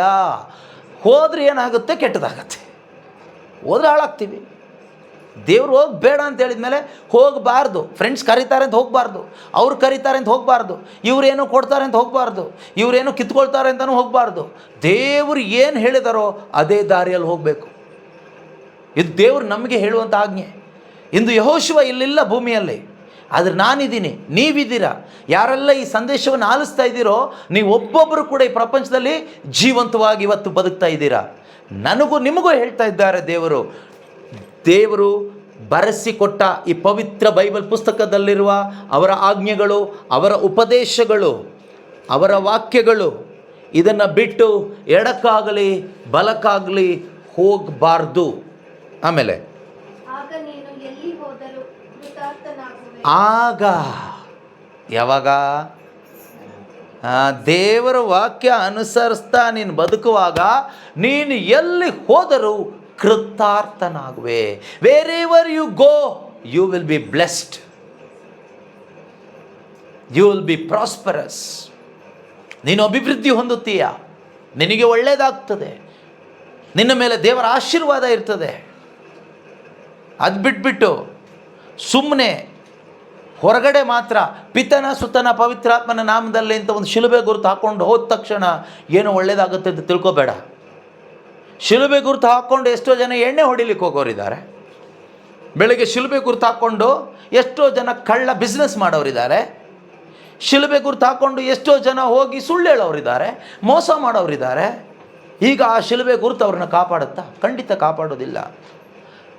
ಮೊದಲು ನಿನ್ನ ಒಳಗಡೆ ಜೀವ ಬೇಕು, ಪರಿಶುದ್ಧಾತ್ಮನ ಪಡ್ಕೋಬೇಕು. ಎರಡನೇದಾಗಿ ದೇವರ ವಾಕ್ಯದಲ್ಲಿ ನಿನಗೆ ನಂಬಿಕೆ ಬೇಕು.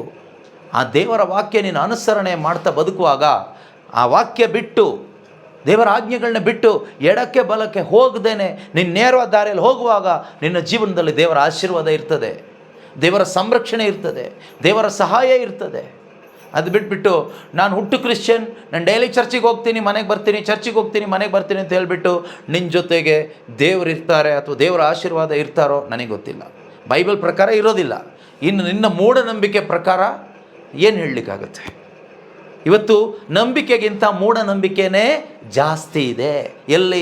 ನಮ್ಮ ಕ್ರೈಸ್ತ ಸಭೆಗಳಲ್ಲಿ, ಕ್ರೈಸ್ತ ಕುಟುಂಬಗಳಲ್ಲಿ, ಕ್ರೈಸ್ತ ವಿಶ್ವಾಸಿಗಳ ಮಧ್ಯದಲ್ಲಿ ನಂಬಿಕೆಗಿಂತ ಹೆಚ್ಚಾಗಿ ಮೂಢ ನಂಬಿಕೆಗಳು, ಅವಿಶ್ವಾಸ ಹೆಚ್ಚಾಗಿದೆ. ಇದು ಅಂತಿಮ ಕಾಲದ ಒಂದು ಸೂಚನೆ, ಯೇಸು ಕ್ರಿಸ್ತರ ಪುನರಾಗಮನದ ಒಂದು ಸೂಚನೆ. ಎಚ್ಚೆತ್ಕೊಳ್ಳಿ, ಬೈಬಲ್ನ ಎತ್ಕೊಳ್ಳಿ ಕೈಗೆ, ಓದಲಿಕ್ಕೆ ಶುರು ಮಾಡಿ, ಧ್ಯಾನಿಸ್ಲಿಕ್ಕೆ ಶುರು ಮಾಡಿ. ಪರ್ಮನೆಂಟಾಗಿ ದೇವ್ರ ಜೊತೆಗೆ ಬದುಕು ಆಸೆ ಇದ್ದರೆ ಬೈಬಲ್ನ ಎತ್ಕೊಳ್ಳಿ, ಓದಿ, ನಿತ್ಯ ಜೀವಕ್ಕಿರುವ ದಾರಿಯನ್ನು ಕಂಡ್ಕೊಳ್ಳಿ. ಯೇಸು ಸ್ವಾಮಿ ಹೇಳಿದ್ದಾರೆ, ನಿತ್ಯ ಜೀವಕ್ಕೆ ಇರುವ ದಾರಿ ಇಕ್ಕಟ್ಟಾದ ದಾರಿ. ಎರಡು ದಾರಿ ಬಗ್ಗೆ ಹೇಳ್ತಾರೆ, ಒಂದು ವಿಶಾಲವಾದ ದಾರಿ, ಇನ್ನೊಂದು ಇಕ್ಕಟ್ಟಾದ ದಾರಿ. ಇಕ್ಕಟ್ಟಾದ ದಾರಿ ಯಾವುದು ಗೊತ್ತಾ? ದೇವರ ಆಜ್ಞೆಗಳನ್ನು, ದೇವರ ವಾಕ್ಯಗಳನ್ನು, ದೇವರ ಉಪದೇಶವನ್ನು ಅನುಸರಣೆ ಮಾಡ್ತಾ ಬದುಕುವ ದಾರಿ ಇಕ್ಕಟ್ಟಾದ ದಾರಿ. ವಿಶಾಲವಾದ ದಾರಿ ಯಾವುದು ಗೊತ್ತಾ? ಮನಸ್ಸಿಗೆ ಬಂದಂಗೆ ಬದುಕೋದು ವಿಶಾಲವಾದ ದಾರಿ. ಇಕ್ಕಟ್ಟಾದ ದಾರಿಯಲ್ಲಿ ಬಂದು ನಿತ್ಯ ಜೀವ ಪಡ್ಕೊಳ್ಳಿಕ್ಕೆ ಆಸೆ ಇರುವವರು, open your Bible and start reading and understanding it, so that you will find the way you should walk. ನೀನು ನಡೆಯಬೇಕಾದ ಆ ನಿತ್ಯತೆಗೆ ನಿನ್ನನ್ನು ನಡೆಸೋ ದಾರಿ ನಿನಗೆ ಕಾಣಿಸುತ್ತೆ. ಬೈಬಲ್ ಏನು ತೋರಿಸುತ್ತೆ ಕೊಳ್ಳಿದ್ರೆ? ದಾರಿ ತೋರಿಸುತ್ತೆ. ದೇವರ ವಾಕ್ಯ ದಾರಿ ದೀಪ. ಬೈಬಲ್ ಏನು ತೋರಿಸುತ್ತೆ? ದಾರಿ ತೋರಿಸುತ್ತೆ. ಎಲ್ಲಿಗೆ ದಾರಿ ತೋರಿಸುತ್ತೆ? ನಿನ್ನ ಬಿಸ್ನೆಸ್ಸಲ್ಲಿ ಹೇಗೆ ಡೆವಲಪ್ ಆಗೋ ದಾರಿ ಅಲ್ಲ ಬೈಬಲ್ ತೋರಿಸೋದು. ಆದರೆ ಇವತ್ತು ಅನೇಕ ಕಳ್ಳ ಪ್ರವಾದಿಗಳು, ಸುಳ್ಳು ಪ್ರವಾದಿಗಳು ಇದೇ ಬೈಬಲ್ನ ಇಟ್ಕೊಂಡು, ಬೈಬಲ್ ವಾಕ್ಯವನ್ನು ಇಟ್ಕೊಂಡು, ಯೇಸು ನಾಮವನ್ನು ಉಪಯೋಗಿಸಿ ಹೇಗೆ ಬಿಸ್ನೆಸ್ನಲ್ಲಿ ಸಕ್ಸಸ್ ಆಗ್ಬೋದು ಅಂತ ದಾರಿ ತೋರಿಸುವ ಅನೇಕರಿದ್ದಾರೆ. ಆ ದಾರಿಲಿ ಹೋದವರು ಅನೇಕರಿದ್ದಾರೆ. ಪ್ರೀತಿಯ ಸಹೋದರ ಸಹೋದರಿಯರೇ, ಈ ಬೈಬಲ್ ತೋರಿಸೋದು ಪರಲೋಕ ರಾಜ್ಯಕ್ಕಿರುವ ದಾರಿ ಮಾತ್ರನೇ, ನಿತ್ಯತೆಗೆ ಇರುವ ದಾರಿ ಮಾತ್ರನೇ. ಯೇಸು ನಡೆದ ದಾರಿ, ಅಪಸ್ತೋಲರು ನಡೆದ ದಾರಿ, ನಮ್ಮ ಪೂರ್ವಜರಾದ ಅಬ್ರಹಾಮ್, ಇಸಾಕ್, ಯಾಕೋಬರು ನಡೆದಂಥ ದಾರಿ, ಆದಿ ಧರ್ಮಸಭೆಯಲ್ಲಿ ಕ್ರೈಸ್ತ ವಿಶ್ವಾಸಿಗಳು ನಡೆದು ಹೋದ ದಾರಿ ಯಾವುದು? ಆ ಪರಲೋಕಕ್ಕಿರುವ ದಾರಿ, ಆ ನಿತ್ಯ ಜೀವಕ್ಕಿರುವ ದಾರಿ. ಆ ದಾರಿ ಈ ಬೈಬಲ್ ತೋರಿಸುತ್ತೆ. ಬೈಬಲ್ ಉಪದೇಶ ಮಾಡೋ ಪ್ರತಿಯೊಬ್ಬರು ಆ ದಾರಿ ತೋರಿಸದೆ ಹೋದರೆ ನೀವು ಕಳ್ಳ ಪ್ರವಾದಿಗಳಾಗ್ತೀರ. ಯೇಸು ಹೇಳಿದಾಗೆ ಕಳ್ಳನು ಬರುವುದು ಕಳ್ಳತನಕ್ಕಾಗಿ, ಕೊಲೆ ಮಾಡೋದಕ್ಕಾಗಿ ಮತ್ತು ನಾಶ ಮಾಡೋದಕ್ಕಾಗಿ ಮಾತ್ರ ಎಂಬ ವಾಕ್ಯದ ಪ್ರಕಾರ ನಾವು ಆಗ್ತೀವಿ. ಅದಾಗಬಾರ್ದು. ಕುಟುಂಬದಲ್ಲಿರುವ ತಂದೆ ತಾಯಿಂದರು ನಿಮ್ಮ ಮಕ್ಕಳಿಗೆ ದಾರಿ ತೋರಿಸ್ಬೇಕು. ಎಲ್ಲಿಗೆ ಹೋಗೋ ದಾರಿ? ಪಕ್ಕದ ಮನೆಯವ್ರು ಬಿಲ್ಡಿಂಗ್ ಕಟ್ಟಿದಾರಲ್ಲ ಆ ರೀತಿ ದೊಡ್ಡ ಬಿಲ್ಡಿಂಗ್ ಕಟ್ಟುವ ದಾರಿ ಅಲ್ಲ ತೋರಿಸ್ಬೇಕಾಗಿರೋದು. ಪಕ್ಕದ ಮನೆ ಮಗು ಫಸ್ಟ್ ರ್ಯಾಂಕ್ ತಗೊಳ್ತಲ್ಲ ಆ ರೀತಿ ಫಸ್ಟ್ ರ್ಯಾಂಕ್ ತೆಗೆದುಕೊಳ್ಳೋ ದಾರಿ ಅಲ್ಲ ತೋರಿಸ್ಬೇಕಾಗಿರೋದು. ಪರಿಶುದ್ಧತೆಯ ದಾರಿ ತೋರಿಸ್ಕೊಡ್ಬೇಕು, ಸತ್ಯ ಹೇಳಿ ಬದುಕುವ ದಾರಿ ತೋರಿಸ್ಕೊಡ್ಬೇಕು, ಕ್ಷಮೆಯಲ್ಲಿ ಜೀವಿಸುವ ದಾರಿ ತೋರಿಸ್ಕೊಡ್ಬೇಕು, ಪ್ರಾಮಾಣಿಕತೆಯಲ್ಲಿ ಹೇಗೆ ಬದುಕೋದು ಅಂತ ದಾರಿ ತೋರಿಸ್ಕೊಡ್ಬೇಕು, ದೇಹವನ್ನು ಶುದ್ಧವಾಗಿಟ್ಕೊಳ್ಳೋದು ಹೇಗೆ ಅಂತ ದಾರಿ ತೋರಿಸ್ಕೊಡ್ಬೇಕು, ನಿತ್ಯತೆಗೆ ಇರುವ ದಾರಿ ತೋರಿಸ್ಕೊಡ್ಬೇಕು. ಅಮರ ಜೀವಕ್ಕೆ ಕೊಂಡೊಯ್ಯುವ ದಾರಿ ತೋರಿಸ್ಕೊಡ್ಬೇಕು. ದುಡ್ಡು ಮಾಡೋ ದಾರಿ ಎಲ್ಲ ತೋರಿಸ್ಕೊಡ್ಬೇಕಾಗಿರೋದು, ಶ್ರೀಮಂತರಾಗೋ ದಾರಿ ಎಲ್ಲ ತೋರಿಸ್ಕೊಡ್ಬೇಕಾಗಿರೋದು, ಲೋಕದಲ್ಲಿ ದೊಡ್ಡ ಸ್ಥಾನಮಾನ ಗಳಿಸುವ ದಾರಿ ಎಲ್ಲ ತೋರಿಸ್ಕೊಡ್ಬೇಕಾಗಿರೋದು. ಇವತ್ತೆಷ್ಟೋ ಕಡೆ ಬೈಬಲ್ನ ಉಪಯೋಗಿಸ್ಕೊಂಡು ಈ ದಾರಿ ತೋರಿಸಿಕೊಡುವ ಕಳ್ಳ ಪ್ರವಾದಿಗಳು ಅನೇಕರಿದ್ದಾರೆ. ಮೋಸ ಹೋಗಬೇಡಿ, ಎಚ್ಚರಿಕೆಯಿಂದ ಇರಿ. ನಿಮ್ಮಲ್ಲಿ ಯಾರೊಬ್ಬರು ಆ ರೀತಿ ಆಗದಂತೆ ನೋಡಿಕೊಳ್ಳಿ. ಒಂದು ವೇಳೆ ಆ ರೀತಿ ಯಾರಾದರೂ ಇದ್ದರೆ ಮಾನಸಾಂತರ ಪಡಿ, ದೇವರ ದಾರಿಗೆ ಬನ್ನಿ, ನಿತ್ಯತೆಗಿರುವ ದಾರಿ ಕಡೆಗೆ ಬನ್ನಿ. ನೀವು ಕೇಳ್ಬೋದು, ಹಾಗಾದರೆ ದೇವರ ಅದ್ಭುತ ಮಾಡೋದಿಲ್ವ ಅಂತ. ಖಂಡಿತ ದೇವರ ಅದ್ಭುತ ಸ್ವರೂಪಿನೇ, ಅದ್ಭುತ ಮಾಡ್ತಾರೆ. ಅವರಿಗೆ ಅಸಾಧ್ಯವಾದದ್ದು ಯಾವುದೂ ಇಲ್ಲ. ದೇವರು ರೋಗಿಗಳನ್ನ ಗುಣಪಡಿಸೋದಿಲ್ವಾ? ಖಂಡಿತ ದೇವರು ಆರೋಗ್ಯದಾಯಕರೇ. ಅವರು ರೋಗಿಗಳನ್ನ ಗುಣಪಡಿಸಲು ಇವತ್ತು ಶಕ್ತರಾಗಿಯೇ ಇದ್ದಾರೆ. ದೇವರಿಗೆ ಅಸಾಧ್ಯವಾದದ್ದು ಯಾವುದೂ ಇಲ್ಲ. ಆದರೆ ದೇವರ ದಾರಿ, ದೇವರು ತೋರಿಸುವ ದಾರಿ ಎಂದಿಗೂ ಅದು ನಿತ್ಯತೆಗೆ ಕೊಂಡೊಯ್ಯುವಂಥ ದಾರಿಯಾಗಿದೆ, ಅಮರ ಜೀವಕ್ಕೆ ಕೊಂಡೊಯ್ಯುವಂಥ ದಾರಿಯಾಗಿದೆ. ಅದನ್ನು ನಾವು ಮರಿಬಾರ್ದು. ಓಕೆ, ದೇವರ ದಾರಿ ಬಿಟ್ಟು ಎಡಕ್ಕಾಗಲಿ ಬಲಕ್ಕಾಗಲಿ ಹೋಗಲಿಕ್ಕೆ ದೇವರು ಯಾರಿಗೂ ಪರ್ಮಿಷನ್ ಕೊಟ್ಟಿಲ್ಲ. ಇನ್ನು ಹೋಗೋದು ನಿಮ್ಮ ಸ್ವಾತಂತ್ರ್ಯ. ಎಷ್ಟೋ ಜನ ಇದ್ದಾರೆ, ಇಷ್ಟ ಬಂದ ದಾರಿಗೆ ಹೋಗ್ತಾರೆ. ಸೋಮವಾರದಿಂದ ಶನಿವಾರ ತನಕ ಅವ್ರದ್ದೇ ದಾರಿ, ಭಾನುವಾರ ಚರ್ಚ್ ದಾರಿಗೆ ಬರ್ತಾರೆ. ಚರ್ಚ್ ದಾರಿಗೆ ಬಂದರೂ ದೇವರ ದಾರಿಗೆ ಬರಲ್ಲ, ಚರ್ಚ್ ಒಳಗಡೆ ಬರ್ತಾರೆ. ಏನು ಸಂಪ್ರದಾಯ ಮಾಡಬೇಕು ಮಾಡ್ತಾರೆ, ಮತ್ತು ಚರ್ಚಿಂದ ಹೊರಗಡೆ ಹೋದ್ಮೇಲೆ ಅವ್ರ ದಾರಿಯಲ್ಲೇ ಅವ್ರು ಬದುಕ್ತಾರೆ. ಏನು ಪ್ರಯೋಜನ? ಅದು ಸಾಕ್ಷಿ ಜೀವನ ಅಲ್ಲ, ಅದು ದೇವರಿಗೆ ಮಾಡುವ ಅವಮಾನ, ಯೇಸುವಿಗೆ ಮಾಡುವ ಅವಮಾನ, ಧರ್ಮಸಭೆಗೆ ಮಾಡುವ ಅವಮಾನ, ಯೇಸುವಿನ ಶರೀರಕ್ಕೂ ರಕ್ತಕ್ಕೂ ಮಾಡುವ ಅವಮಾನ. ಇದರಿಂದ ಒಳ್ಳೆಯದಾಗುತ್ತಾ ಕೇಳಿದರೆ ಖಂಡಿತ ಒಳ್ಳೆಯದಾಗಲ್ಲ. ಇದಾಗಬಾರ್ದು. ಅದಕ್ಕೆ ಮೋಶೆ ಯೆಹೋಶುವನಿಗೆ ಹೇಳ್ತಾ ಇದ್ದಾರೆ, ಈ ದಾರಿಯನ್ನು ಬಿಟ್ಟು ನೀನು ಎಡಕ್ಕಾಗಲಿ ಬಲಕ್ಕಾಗಲಿ ಹೋಗಬಾರ್ದು. ದಾರಿ ಚೆನ್ನಾಗಿದೆ ಅಂತ ಹೋಗೋದಲ್ಲ. ಈ ದಾರಿ ಚೆನ್ನಾಗಿ ಕಾಣ್ತಾ ಇದೆ ಅಂತ ಆ ದಾರಿಲಿ ಹೋಗಬಾರ್ದು. ಈ ದಾರಿಲೇ ಹೋಗ್ಬೇಕು ನೀನು. ಈ ದಾರಿ ಅಂದರೆ ದೇವರ ವಾಕ್ಯ ಅನುಸರಣೆ ಮಾಡ್ತಾ ಬದುಕುವ ದಾರಿ, ನಿತ್ಯ ಜೀವಕ್ಕೆ ನಿನ್ನನ್ನು ನಡೆಸುವ ದಾರಿ. ಆ ದಾರಿನೇ ಯೇಸು ಕ್ರಿಸ್ತರು. That way is called Jesus Christ. He is the way to the father. He is the only way to the father. ಆಮೇಲೆ ಈ ಧರ್ಮಶಾಸ್ತ್ರ ಅಂದರೆ ಈ ದೇವರ ವಾಕ್ಯ ಸದಾ, ಯಾವಾಗ? ಸದಾ ಎಲ್ಲಿರಲಿ? ನಿನ್ನ ಬಾಯಲ್ಲಿರಲಿ. ನಿನ್ನ ಬಾಯಲ್ಲಿ ಏನು ಬರುತ್ತೆ ಇವತ್ತು? ಬಾಯಲ್ಲಿ ಬರೋದೆಲ್ಲ ಬೇಡದೇ ಇರೋದೆ. ಬಾಯಲ್ಲಿ ಬರೋದೆಲ್ಲ ಅವ್ರ ಸುದ್ದಿ, ಇವ್ರ ಸುದ್ದಿ, ಊರವ್ರ ಸುದ್ದಿ, ಎಲ್ಲ ಸುದ್ದಿಗಳು ನಿನ್ನ ಬಾಯಲ್ಲಿ ಬರುತ್ತೆ. ನಿನ್ನ ಬಾಯಲ್ಲಿ ಬರಬೇಕಾಗಿರೋದು ದೇವರ ಸುದ್ದಿ ಮಾತ್ರನೇ, ಸ್ವರ್ಗ ಸಾಮ್ರಾಜ್ಯದ ಸುದ್ದಿಗಳು ಮಾತ್ರನೇ, ವಿಶ್ವಾಸದ ವಿಷಯಗಳು ಮಾತ್ರನೇ ನಿನ್ನ ಬಾಯಲ್ಲಿ ಬರಬೇಕು. ನೀನು ಯಾವ ದಾರಿಯಲ್ಲಿ ಇದೆಯಾ ಅಂತ ನಿನ್ನ ಬಾಯಿ ಹೇಳುತ್ತೆ. Your mouth will speak in which way you are walking.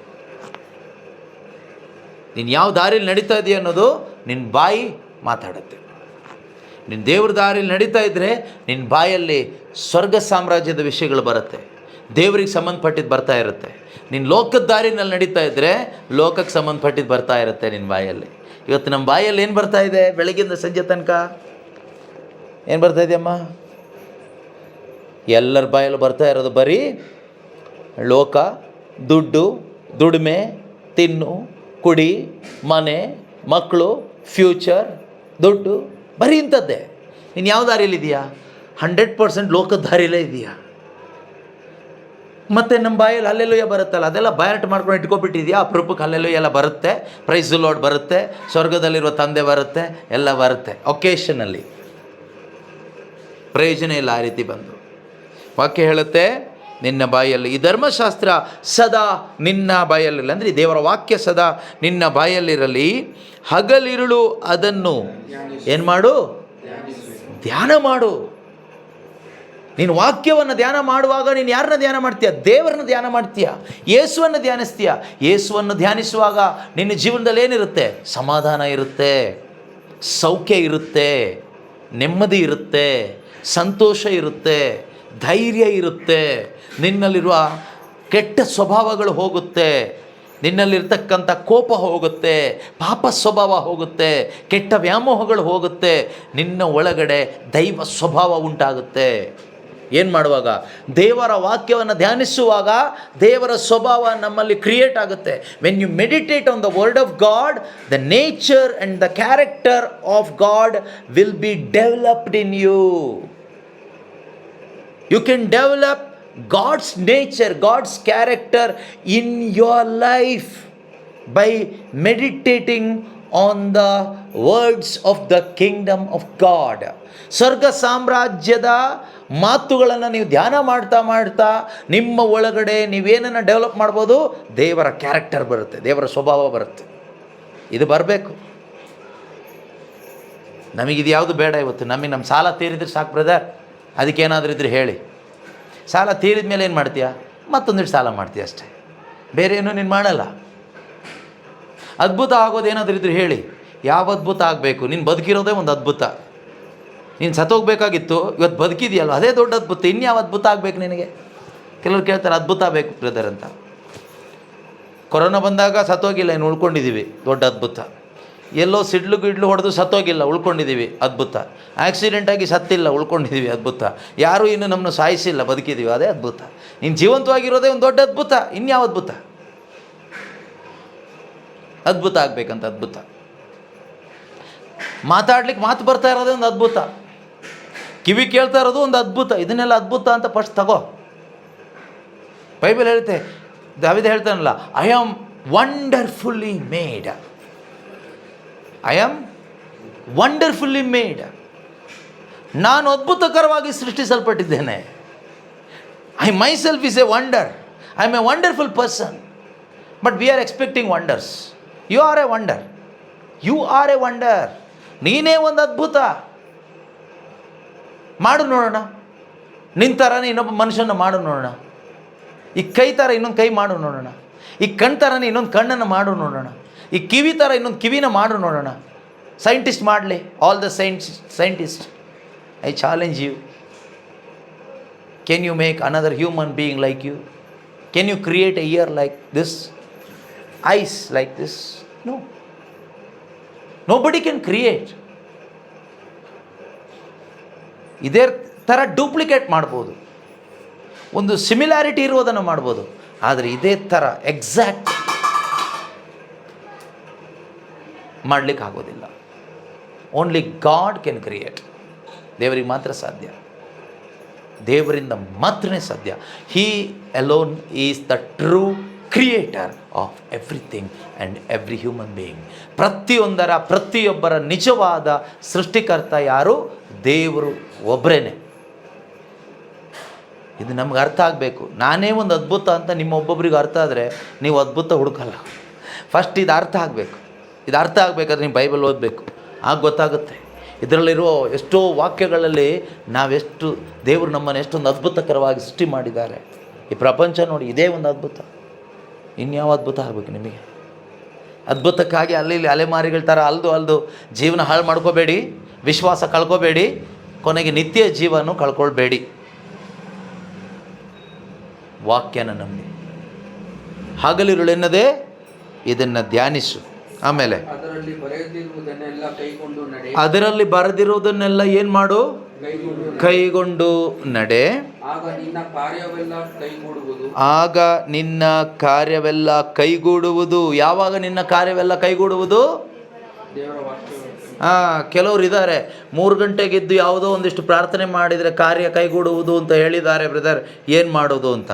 ನಿಮ್ಮ ಈ ಮೂಢನಂಬಿಕೆ ಎಲ್ಲಿವರೆಗೂ ಸತ್ತೋಗೋದಿಲ್ವೋ ಅಲ್ಲಿವರೆಗೂ ನೀವು ದೇವ್ರ ಪಾಲಿಗೆ ಸತ್ತವರಾಗಿರ್ತೀರ.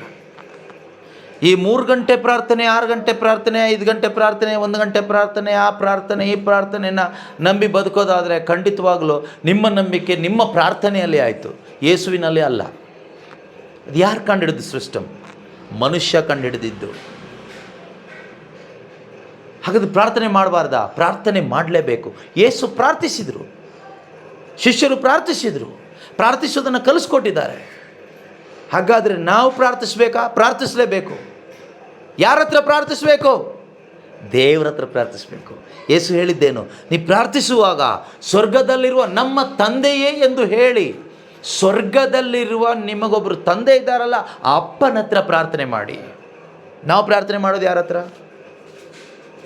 ನಾವು ಯಾರ್ಯಾರು ಎಲ್ಲೆಲ್ಲಿ ಪ್ರಾರ್ಥನೆ ಮಾಡಿ ಅಂತಾರೋ, ಯಾರ್ಯಾರ ಹತ್ರ ಪ್ರಾರ್ಥನೆ ಮಾಡಿ ಅಂತಾರೋ ಅವ್ರ ಹತ್ರ ಎಲ್ಲ, ಸಿಕ್ಕದವ್ರ ಹತ್ರ ಎಲ್ಲ ಪ್ರಾರ್ಥನೆ ಮಾಡ್ತೀವಿ. ಕಲ್ಲು ಮಣ್ಣು ಮರ ಮಸಿ ಎಲ್ಲರ ಹತ್ರನೂ ಪ್ರಾರ್ಥನೆ ಮಾಡಿ, ಸತ್ತವ್ರ ಹತ್ರನೂ ಪ್ರಾರ್ಥನೆ ಮಾಡ್ತೀವಿ. ನೋಡಿ ಎಷ್ಟೋ ಜನ ಎಲ್ಲಿವರೆಗೆ ನಾವು ಮೂಢನಂಬಿಕೆಯಲ್ಲಿ ಬದುಕ್ತಾ ಇದ್ದೀವಿ ಅಂದರೆ, ಮನುಷ್ಯರ ಹತ್ರ ಪ್ರಾರ್ಥನೆ ಮಾಡೋದು ಓಕೆ, ಒಂದು ಕಾಮನ್ ಸೆನ್ಸ್ ಅಂತ ಹೇಳ್ಬೋದು. ಬಂದು ಎಲ್ಲಿವರೆಗೆ ಬಂದುಬಿಟ್ಟಿದೆ ನಾವು ನಮ್ಮ ವಿಶ್ವಾಸ ಇವತ್ತು ಅಂದರೆ, ಸತ್ತವ್ರ ಹತ್ರನೂ ಪ್ರಾರ್ಥನೆ ಮಾಡುವಷ್ಟರ ಮಟ್ಟಿಗೆ ನಮ್ಮ ಆತ್ಮಿಕ ಜೀವನ ಸತ್ತೋಗ್ಬಿಟ್ಟಿದೆ, ನಮ್ಮ ವಿಶ್ವಾಸ ಸತ್ತೋಗ್ಬಿಟ್ಟಿದೆ. We are suppose to pray to the living God. We are not pray to the dead. ನಾವು ಸತ್ತವ್ರ ಹತ್ರ ಪ್ರಾರ್ಥನೆ ಮಾಡಲಿಕ್ಕೆ ಇರೋರಲ್ಲ. Because we are alive and God is alive. We are suppose to pray to the living God, our father. ಜೀವಂತವಾಗಿರೋ ನಮ್ಮ ತಂದೆಯಾದ ದೇವರ ಬಳಿ ಪ್ರಾರ್ಥಿಸಬೇಕಾದ ಜೀವವುಳ್ಳ ದೇವರ ಮಕ್ಕಳು ನಾವು ಆಗಿರಬೇಕು. ಆಗಿದ್ದರೆ ನಾವು ಜೀವಂತ ಇರೋ ದೇವರ ಹತ್ರ ಪ್ರಾರ್ಥಿಸ್ತೀವಿ. ಇನ್ನು ಆತ್ಮದಲ್ಲಿ ಸತ್ತವರಾಗಿದ್ದರೆ ಸತ್ತವ್ರ ಹತ್ರ ಎಲ್ಲ ಪ್ರಾರ್ಥನೆ ಮಾಡಿಕೊಂಡು ಇರ್ತೀವಿ. ನೀವು ಯಾವ ಥರ ಪ್ರಾರ್ಥಿಸ್ತೀರೋ ನನಗೆ ಗೊತ್ತಿಲ್ಲ, ಯಾರ ಹತ್ರ ಪ್ರಾರ್ಥಿಸ್ತೀರೋ ನನಗೆ ಗೊತ್ತಿಲ್ಲ. ಆದರೆ ಬೈಬಲ್ ಹೇಳುತ್ತೆ, ಯೇಸು ಹೇಳ್ಕೊಟ್ಟಿದ್ದಾರೆ, ನೀವು ಪ್ರಾರ್ಥಿಸುವಾಗ ನಿನ್ನ ಕೊಠಡಿಗೆ ಹೋಗು, ಬಾಗಿಲನ್ನು ಮುಚ್ಚು, ಅಂತರಂಗದಲ್ಲಿರುವ ನಿನ್ನ ತಂದೆ ಹತ್ರ ಪ್ರಾರ್ಥಿಸು. ಸತ್ತವ್ರ ಹತ್ರ ಪ್ರಾರ್ಥಿಸು ಅಂತಲೂ ಹೇಳಲಿಲ್ಲ, ಸ್ವರ್ಗದಲ್ಲಿರೋ ದೂತರ ಹತ್ರ ಪ್ರಾರ್ಥಿಸು ಅಂತಲೂ ಹೇಳಲಿಲ್ಲ, ಇನ್ನೊಬ್ಬರ ಹತ್ರ ಪ್ರಾರ್ಥಿಸು ಅಂತಲೂ ಹೇಳಲಿಲ್ಲ. ಸ್ವರ್ಗದಲ್ಲಿರುವ ನಿಮ್ಮ ತಂದೆ ಹತ್ರ, ದೇವರ ಬಳಿಯಲ್ಲಿ ಪ್ರಾರ್ಥಿಸು. God is your creator. Pray to your creator. ನಿನ್ನ ಸೃಷ್ಟಿಕರ್ತನಲ್ಲಿ ಪ್ರಾರ್ಥಿಸು. ಆದರೆ ಇವತ್ತು ನಾವು ಮೂಢನಂಬಿಕೆಗೊಳಗಾಗಿ, ಅವಿಶ್ವಾಸಕ್ಕೊಳಗಾಗಿ, ಅಜ್ಞಾನಕ್ಕೊಳಗಾಗಿ ನಮ್ಮ ಪ್ರಾರ್ಥನೆ ಯಾರ ಹತ್ರ ಮಾಡಬೇಕು ಗೊತ್ತಿಲ್ಲ, ಹೇಗೆ ಮಾಡಬೇಕು ಗೊತ್ತಿಲ್ಲ. ಅಷ್ಟೊಂದು ಅಜ್ಞಾನದಲ್ಲಿ ತುಂಬಿಕೊಂಡು ಆತ್ಮಿಕವಾಗಿ ಕುಂದಿ ಹೋಗ್ಬಿಟ್ಟಿದ್ದೀವಿ. ಎದ್ದೇಳಬೇಕು. ನಾವು ಎದ್ದೇಳಬೇಕಂದ್ರೆ ಬೈಬಲ್ ಓಪನ್ ಆಗಬೇಕು ನಿಮ್ಮ ಮನೆಗಳಲ್ಲಿ, ಬೈಬಲ್ ವಾಕ್ಯಗಳು ಮೊಳಗಬೇಕು ನಮ್ಮ ಕಿವಿಗಳಲ್ಲಿ, ನಿಮ್ಮ ಹೃದಯದಲ್ಲಿ ಇದು ಧ್ಯಾನ ಆಗಬೇಕು. ಹಗಲಿರುಳೆನ್ನದೆ ಇದನ್ನೇ ಧ್ಯಾನಿಸು, ಆಗ ನೀನು ಇದನ್ನು ಕೈಗೊಂಡು ನಡೀತೀಯ. ಜೇಮ್ಸ್ ಚಾಪ್ಟರ್ 1:25, ಯಾಕೋಬ 1:25 ವಾಕ್ಯ ಹೇಳುತ್ತೆ ಏನಂತ? ದೇವರ ವಾಕ್ಯವನ್ನು ನೀನು ಶ್ರದ್ಧೆಯಿಟ್ಟು ಧ್ಯಾನಿಸುವಾಗ ಅದನ್ನು ನೀನು ಆಲಿಸುವವನು ಮಾತ್ರ ಆಗಿರದೆ ನೀನು ಅದನ್ನು ಕೈಗೊಂಡು ನಡೆಯುವವಳು ಆಗಿರ್ತೀಯ. ಇದೆಯಾ? ನಮಗೆ ವಿಮೋಚನೆಯನ್ನು ತರುವ ಸರ್ವೋತ್ತಮ ಧರ್ಮಶಾಸ್ತ್ರವನ್ನು ನೀನು ಲಕ್ಷ್ಯವಿಟ್ಟು ನೋಡಿ, ಅದರಲ್ಲೇ, ವಾಕ್ಯದಲ್ಲೇ, ದೇವರ ವಾಕ್ಯದಲ್ಲೇ, ದೇವರ ಸಾಮ್ರಾಜ್ಯದ ವಿಷಯದಲ್ಲೇ ಧ್ಯಾನಾಸಕ್ತನಾಗಿರುವವನು ಅದನ್ನು ಮರೆಯುವುದಿಲ್ಲ. ನಿಮ್ಗೆ ಮರ್ತೋಗುತ್ತಲ್ಲ, ವಾಕ್ಯ ಎಲ್ಲ ಮರ್ತೋಗುತ್ತೆ. ಇವ್ರು ಕೊಟ್ಟರೆ ತೊಂದರೆ ಮರೆಯಲ್ಲ, ಮಾತು ಮರೆಯಲ್ಲ, ವಾಕ್ಯ ಮರ್ತೋಗ್ಬಿಡುತ್ತೆ. ಹಾಗಾದರೆ ನಿನ್ನ ಒಳಗಡೆ ಇರೋ ಆತ್ಮ ಯಾವುದು? ನಿನ್ನ ಒಳಗಡೆ ಇರೋ ಆತ್ಮ ಬೇರೆ ಆತ್ಮ, ಸತ್ತ ಆತ್ಮ. ಈಗ ನಿನ್ನೊಳಗಡೆ ಪರಿಶುದ್ಧಾತ್ಮ ಬಂದಾಗ ನಿನಗೆ ಅವ್ರು ಮಾಡಿದ್ದೆಲ್ಲ ಮರೆತು ಬಿಡ್ತೀರಿ, ಇವ್ರು ಮಾಡಿದ್ದು ಹೇಳಿದ್ದೆಲ್ಲ ಮರೆತು ಬಿಡ್ತೀರಿ. ದೇವರು ಮಾಡಿದ್ದು ಮಾತ್ರ ನೆನಪಲ್ಲಿ ಇಟ್ಕೊಂಡಿರ್ತೀರಿ, ದೇವರು ಹೇಳಿದ್ದು ಮಾತ್ರ ನೆನಪಲ್ಲಿ ಇಟ್ಕೊಂಡಿರ್ತೀರಿ. Holy spirit will help you to remember what God said and what God did in your life. If you have the Holi spirit. If you do not have the Holi spirit, you will remember everything what people said and what people did for you. That's the difference. ಪರಿಶುದ್ಧಾತ್ಮರು ನಿನ್ನೊಳಗಡೆ ಇದ್ದರೆ ದೇವರು ನಿನಗಾಗಿ ಮಾಡಿದ್ದನ್ನು, ದೇವರು ನಿನ್ನ ವಿಷಯದಲ್ಲಿ ಹೇಳಿದ್ದನ್ನು ನಿನಗೆ ಜ್ಞಾಪಕಕ್ಕೆ ತಂದು ಕೊಡ್ತಾರೆ, ನಿನಗೆ ಅರ್ಥ ಆಗುತ್ತೆ. ಪರಿಶುದ್ಧಾತ್ಮರು ಇಲ್ಲದೆ ಇರೋ ಡಮ್ಮಿ ಪೀಸ್ ಆದರೆ, ಡಮ್ಮಿ ಕ್ರಿಶ್ಚಿಯನ್ ಆದರೆ, ಮನುಷ್ಯರು ಹೇಳಿದ್ದೆಲ್ಲ ಸಾಯೋ ತನಕ ನೆನಪಲ್ಲಿ ಇಟ್ಕೊಂಡಿರ್ತೀಯ, ಮನುಷ್ಯರು ಮಾಡಿದ್ದೆಲ್ಲ ನೆನಪಲ್ಲಿ ಇಟ್ಕೊಂಡಿರ್ತೀಯ, ಅದನ್ನೇ ಇಟ್ಕೊಂಡು ಕೊರಗಿ ಪ್ರಾರ್ಥಿಸ್ತೀಯ ಸತ್ತವ್ರ ಹತ್ರ. ಆ ರೀತಿ ಒಂದು ಡೆಡ್ ಕ್ರಿಶ್ಚಿಯಾನಿಟಿಯಿಂದ ಸತ್ತವರನ್ನ ಬಿಟ್ಟು ಬಾ ಮೇಲೆ ಯೇಸು ಕ್ರಿಸ್ತರು ನಿನಗೆ ಬೆಳಕು ಕೊಡ್ತಾರೆ. ಕಮ್. ಓಕೆ, ಆಗ ಮುಂದೆ ಓದಿ. ಅವನು ಕೇಳುವವನು ಮಾತ್ರ ಆಗಿರದೆ ವಾಕ್ಯದ ಪ್ರಕಾರ. ಯಾವುದ್ರ ಪ್ರಕಾರ? ವಾಕ್ಯದ ಪ್ರಕಾರ, ಕೇಳಿಸಿಕೊಂಡ ವಾಕ್ಯಗಳ ಪ್ರಕಾರ ನಡೆಯುವವನು, ಜೀವಿಸುವವನು ಆಗಿರುತ್ತಾಳೆ. ಸಿ, ನಮ್ಗೆ ಯಾಕೆ ಮೈಂಡಲ್ಲಿ ಇರೋದಿಲ್ಲ? ನಾವು ಮೆಡಿಟೇಟ್ ಮಾಡ್ತಾ ಇಲ್ಲ. ನಮ್ಮೊಳಗಡೆ ನಿಜವಾಗ್ಲೂ ಪರಿಶುದ್ಧಾತ್ಮರಿದ್ದರೆ ನಮಗೆ ಧ್ಯಾನಿಸ್ಲಿಕ್ಕಾಗ್ತದೆ. ಧ್ಯಾನ ಮಾಡುವಾಗ ನಮ್ಗೆ ಅರ್ಥ ಆಗುತ್ತೆ, ಅದನ್ನು ಅನುಸರಣೆ ಮಾಡಿ ನಡಿತೀವಿ. ಇವತ್ತೇನು ಈ ವಾಕ್ಯ ಕೇಳಿಸ್ಕೊಂಡಿದ್ದೀರಲ್ವಾ, ನಿಮ್ಮಲ್ಲಿ ಪರಿಶುದ್ಧಾತ್ಮರಿದ್ದರೆ ಈಗ ಕೇಳಿಸ್ಕೊಂಡು ವಾಕ್ಯನ ನೀವು ಸೀರಿಯಸ್ ಆಗಿ ತೊಗೊಂಡು ಬದುಕ್ತೀರಿ. ನಿಮ್ಮಲ್ಲಿ ಪವಿತ್ರಾತ್ಮ ಇಲ್ಲದೇ ಇದ್ದರೆ ಪ್ರಾರ್ಥನೆ ಮುಗೀತು ಅಂತ ಮನೆಗೆ ಹೋಗಿ ಸಿನಿಮಾ ನೋಡ್ಕೊಂಡು ಹರಟೆ ಹೊಡ್ಕೊಂಡು ಊಟ ಮಾಡ್ಕೊಂಡು ಮಲ್ಕೊಳ್ತೀರಿ, ಅಷ್ಟೇ ವ್ಯತ್ಯಾಸ. ಎದ್ದೇಳಿ, ಸತ್ತ ಅವಸ್ಥೆಯಿಂದ ಹೊರಗೆ ಬನ್ನಿ. ಆತ್ಮದಲ್ಲಿ ಸತ್ತವರಾಗಿ ಹೀಗೆ ಇದ್ದರೆ ಒಂದು ದಿನ ನರಕ ಗ್ಯಾರಂಟಿ. ಭಯಪಡಿಸ್ಲಿಕ್ಕೆ ಹೇಳ್ತಾ ಇರೋದಲ್ಲ, ಸತ್ಯ ಹೇಳ್ತಾ ಇರೋದು, ಇರೋದಿದೆ, ಫ್ಯಾಕ್ಟ್ ಅದೇನೆ. ಆದರೆ ಆತ್ಮದಲ್ಲಿ ಜೀವ ಪಡ್ಕೊಂಡ್ರೆ, ಯೇಸು ಕ್ರಿಸ್ತನಲ್ಲಿ ನೀನು ವಿಶ್ವಾಸ ಇಟ್ಟಿದ್ದೆ ಆದರೆ ಅವರು ನಿನಗಾಗಿ ನೀನು ಸತ್ತಿದ್ದಾರೆ, ನಿನ್ನ ಪಾಪ ಅವರಲ್ಲಿ ಪರಿಹಾರ ಆಗಿದೆ, ಯೇಸು ಕ್ರಿಸ್ತನು ಸುರಿಸಿದ ರಕ್ತದಿಂದ ನಿನ್ನ ಪಾಪ ತೊಳೆಯಲ್ಪಟ್ಟಿದೆ, ಯೇಸುವಿನ ಮರಣದಿಂದ ನಿನಗೆ ನಿತ್ಯ ಮರಣದಿಂದ ಪಾರಾಗಿದ್ದೀಯಾ, ಅವರು ಪುನರುತ್ಥಾನ ಹೊಂದಿ ನಿನಗೆ ಹೊಸ ಜೀವ ಕೊಟ್ಟಿದ್ದಾರೆ ಎಂಬುದನ್ನು ನೀನು ವಿಶ್ವಾಸಿಸುವ ಒಬ್ಬ ದೇವರ ಮಗಳು ಆಗಿದ್ದರೆ ನಿನಗೆ ಖಂಡಿತವಾಗಲೂ ನಿತ್ಯ ಜೀವ ಇದೆ. ಆದರೆ ಇದಲ್ಲದೇ ಇದ್ದರೆ ನಿನ್ನ ನಂಬಿಕೆ ಮೂಢನಂಬಿಕೆಯಲ್ಲೇ ಬದುಕೋದಾದರೆ ನಿತ್ಯ ಮರಣವೂ ಇದೆ. ಈಗ ಆರಿಸ್ಕೊ, ನೀನು ನಿತ್ಯ ಜೀವ ಬೇಕಾ, ಯೇಸುನ ಆರಿಸ್ಕೊ. ನಿತ್ಯ ಮರಣ ಬೇಕಾ, ಹಾಗೆ ಬದುಕಿದ್ರೆ ಸಾಕು, ಏನು ಬೇಕಾಗಿಲ್ಲ. ಓಕೆ, ಅವನು ಕೇಳಿಸಿಕೊಳ್ಳುವನು ಮಾತ್ರ ಆಗಿರದೆ ಕೇಳಿಸಿಕೊಂಡ ವಾಕ್ಯದ ಪ್ರಕಾರ ನಡೆಯುವವನು ಆಗಿರುತ್ತಾನೆ. ಇಂಥವನು ಭಾಗ್ಯವಂತನು. ಯಾಕೆ ಅಂದರೆ 9ನೇ ವಾಕ್ಯ ಹೇಳ್ತದೆ, ಯೋಶುವ 1:9, ನೀನು ಹೋಗುವ ಸ್ಥಳದಲ್ಲೆಲ್ಲ ನಿನ್ನ ದೇವರು ಸರ್ವೇಶ್ವರನೂ ಆದ ನಾನು ನಿನ್ನ ಸಂಗಡ ಇರ್ತೇನೆ. ಯಾರು ನಮ್ಮ ಸಂಗಡ ಇರ್ತಾರೆ? ದೇವರು ನಮ್ಮ ಸಂಗಡ ಇರ್ತಾರೆ. ಯಾರ ಸಂಗಡ ಇರ್ತಾರೆ? ಎಲ್ಲರ ಸಂಗಡ ಅಲ್ಲ. ಎಲ್ಲರ ಸಂಗಡ ದೇವರು ಇರ್ತಾನೆ ಅಂತ ದೇವರು ಎಲ್ಲೂ ಹೇಳಲಿಲ್ಲ. ದೇವರು ಪ್ರಪಂಚದಲ್ಲಿ ಇದ್ದಾರೆ. ಆದರೆ ಯಾರು ಅವರ ವಾಕ್ಯಕ್ಕೆ ಸ್ಥಾನ ಕೊಡ್ತಾರೋ, ಪ್ರಯಾರಿಟಿ, ಯಾರು ದೇವರ ವಾಕ್ಯಕ್ಕೆ ಆದ್ಯತೆ ಕೊಡ್ತಾರೋ, ಯಾರು ದೇವರ ವಾಕ್ಯಕ್ಕೆ, ದೇವರ ಆಜ್ಞೆಗಳಿಗೆ ಪ್ರಾಮುಖ್ಯತೆ ಕೊಟ್ಟು